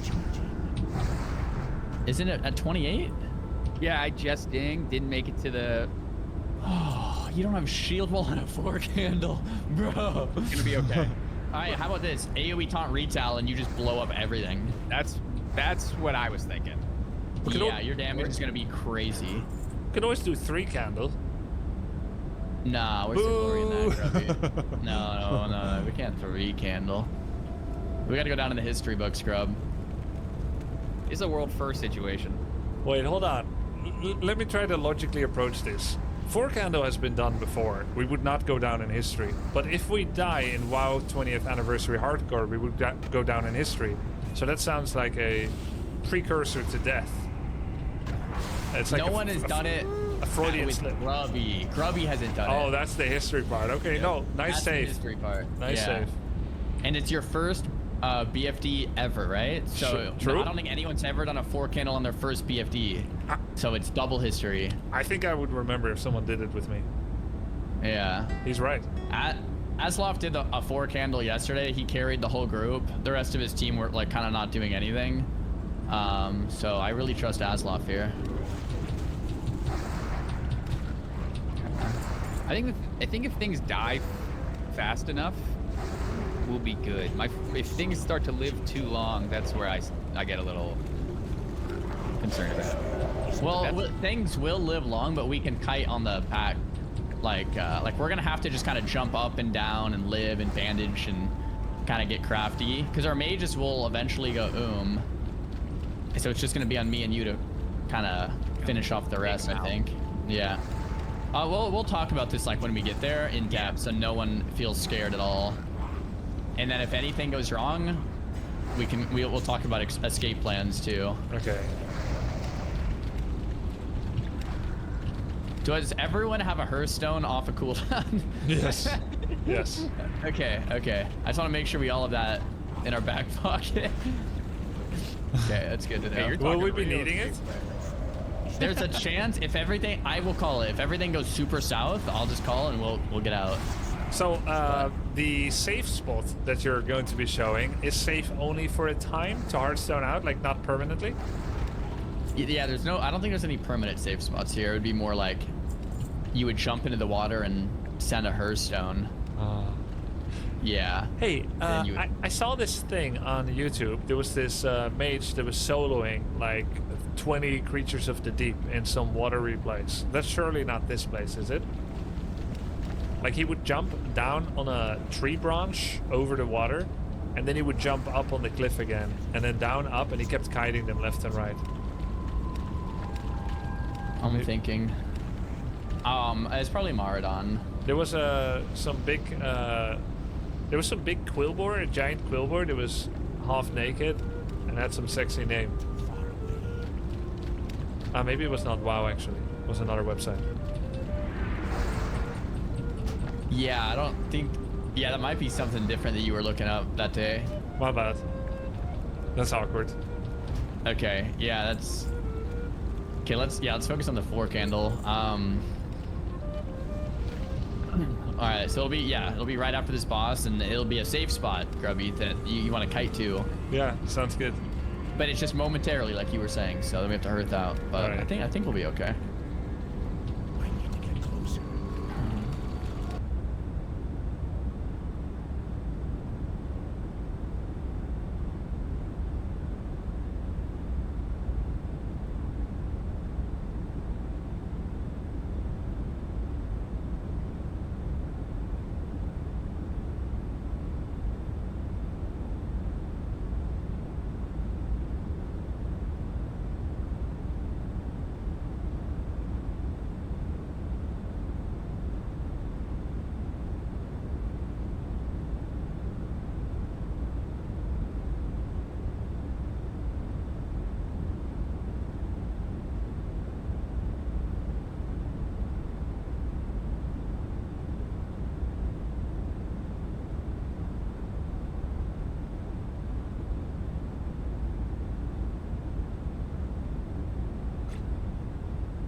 You want to learn some Favonia's blade work? All right then, I'll teach you. Oh yes, I'll teach you all right. Mark my words.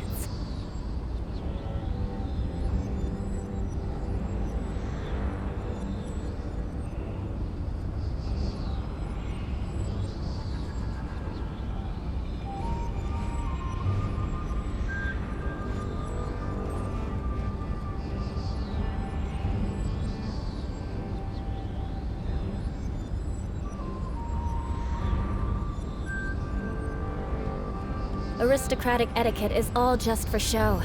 Just smile and nod along. I was forced to learn all of the rules by heart, but even I don't take them that seriously.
the same cultural heritage.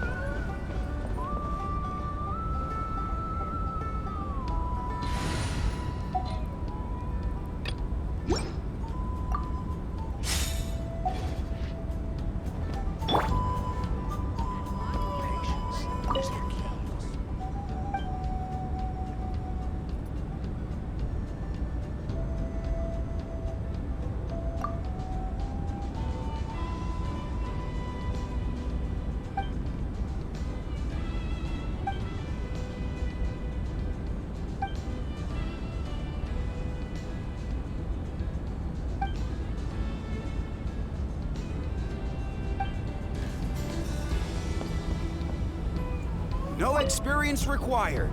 Come give it a try.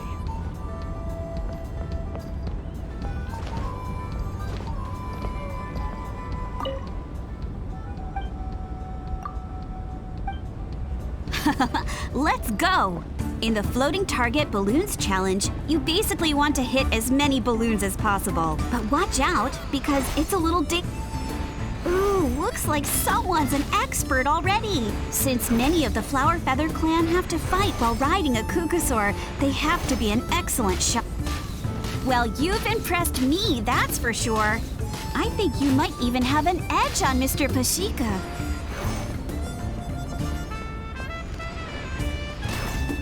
Oh, I didn't know you could do that.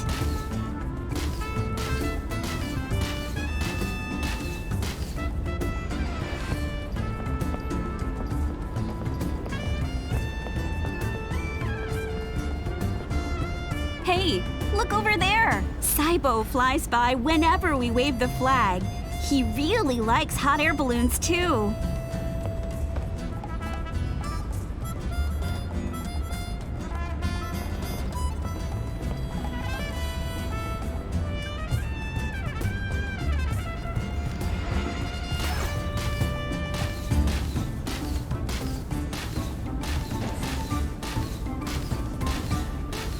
Whoa, that was some excellent shooting! Only the most skilled shooters in the tribe manage what you just did. I guess you must have a lot of combat experience. Ooh, looks like someone's an expert already. Since many of the Flower Feather clan have to fight while riding a Kukusaur, they have to be an excellent shot. That's why Floating Target Balloons is so popular with my people. A lot of them use it to practice.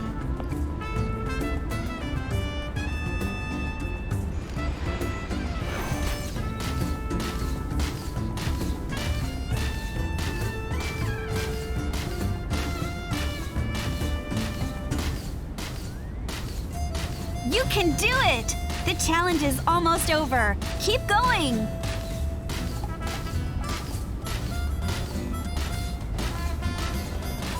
I can't believe you hit all of the balloons!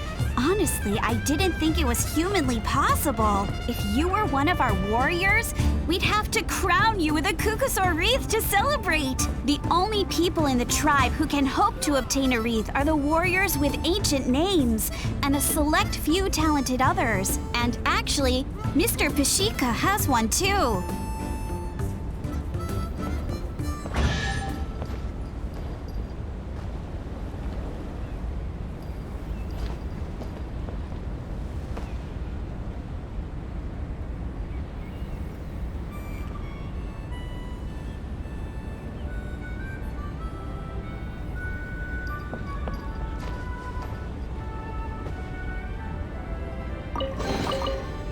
So glittery.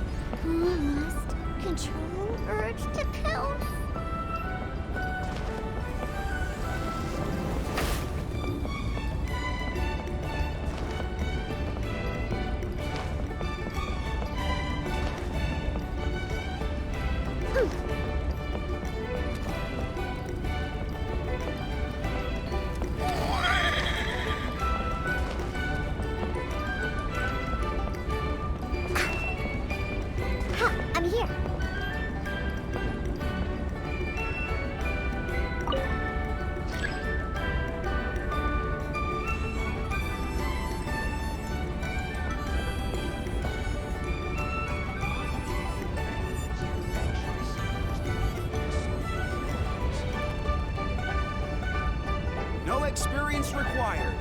Come give it a try.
No experience required.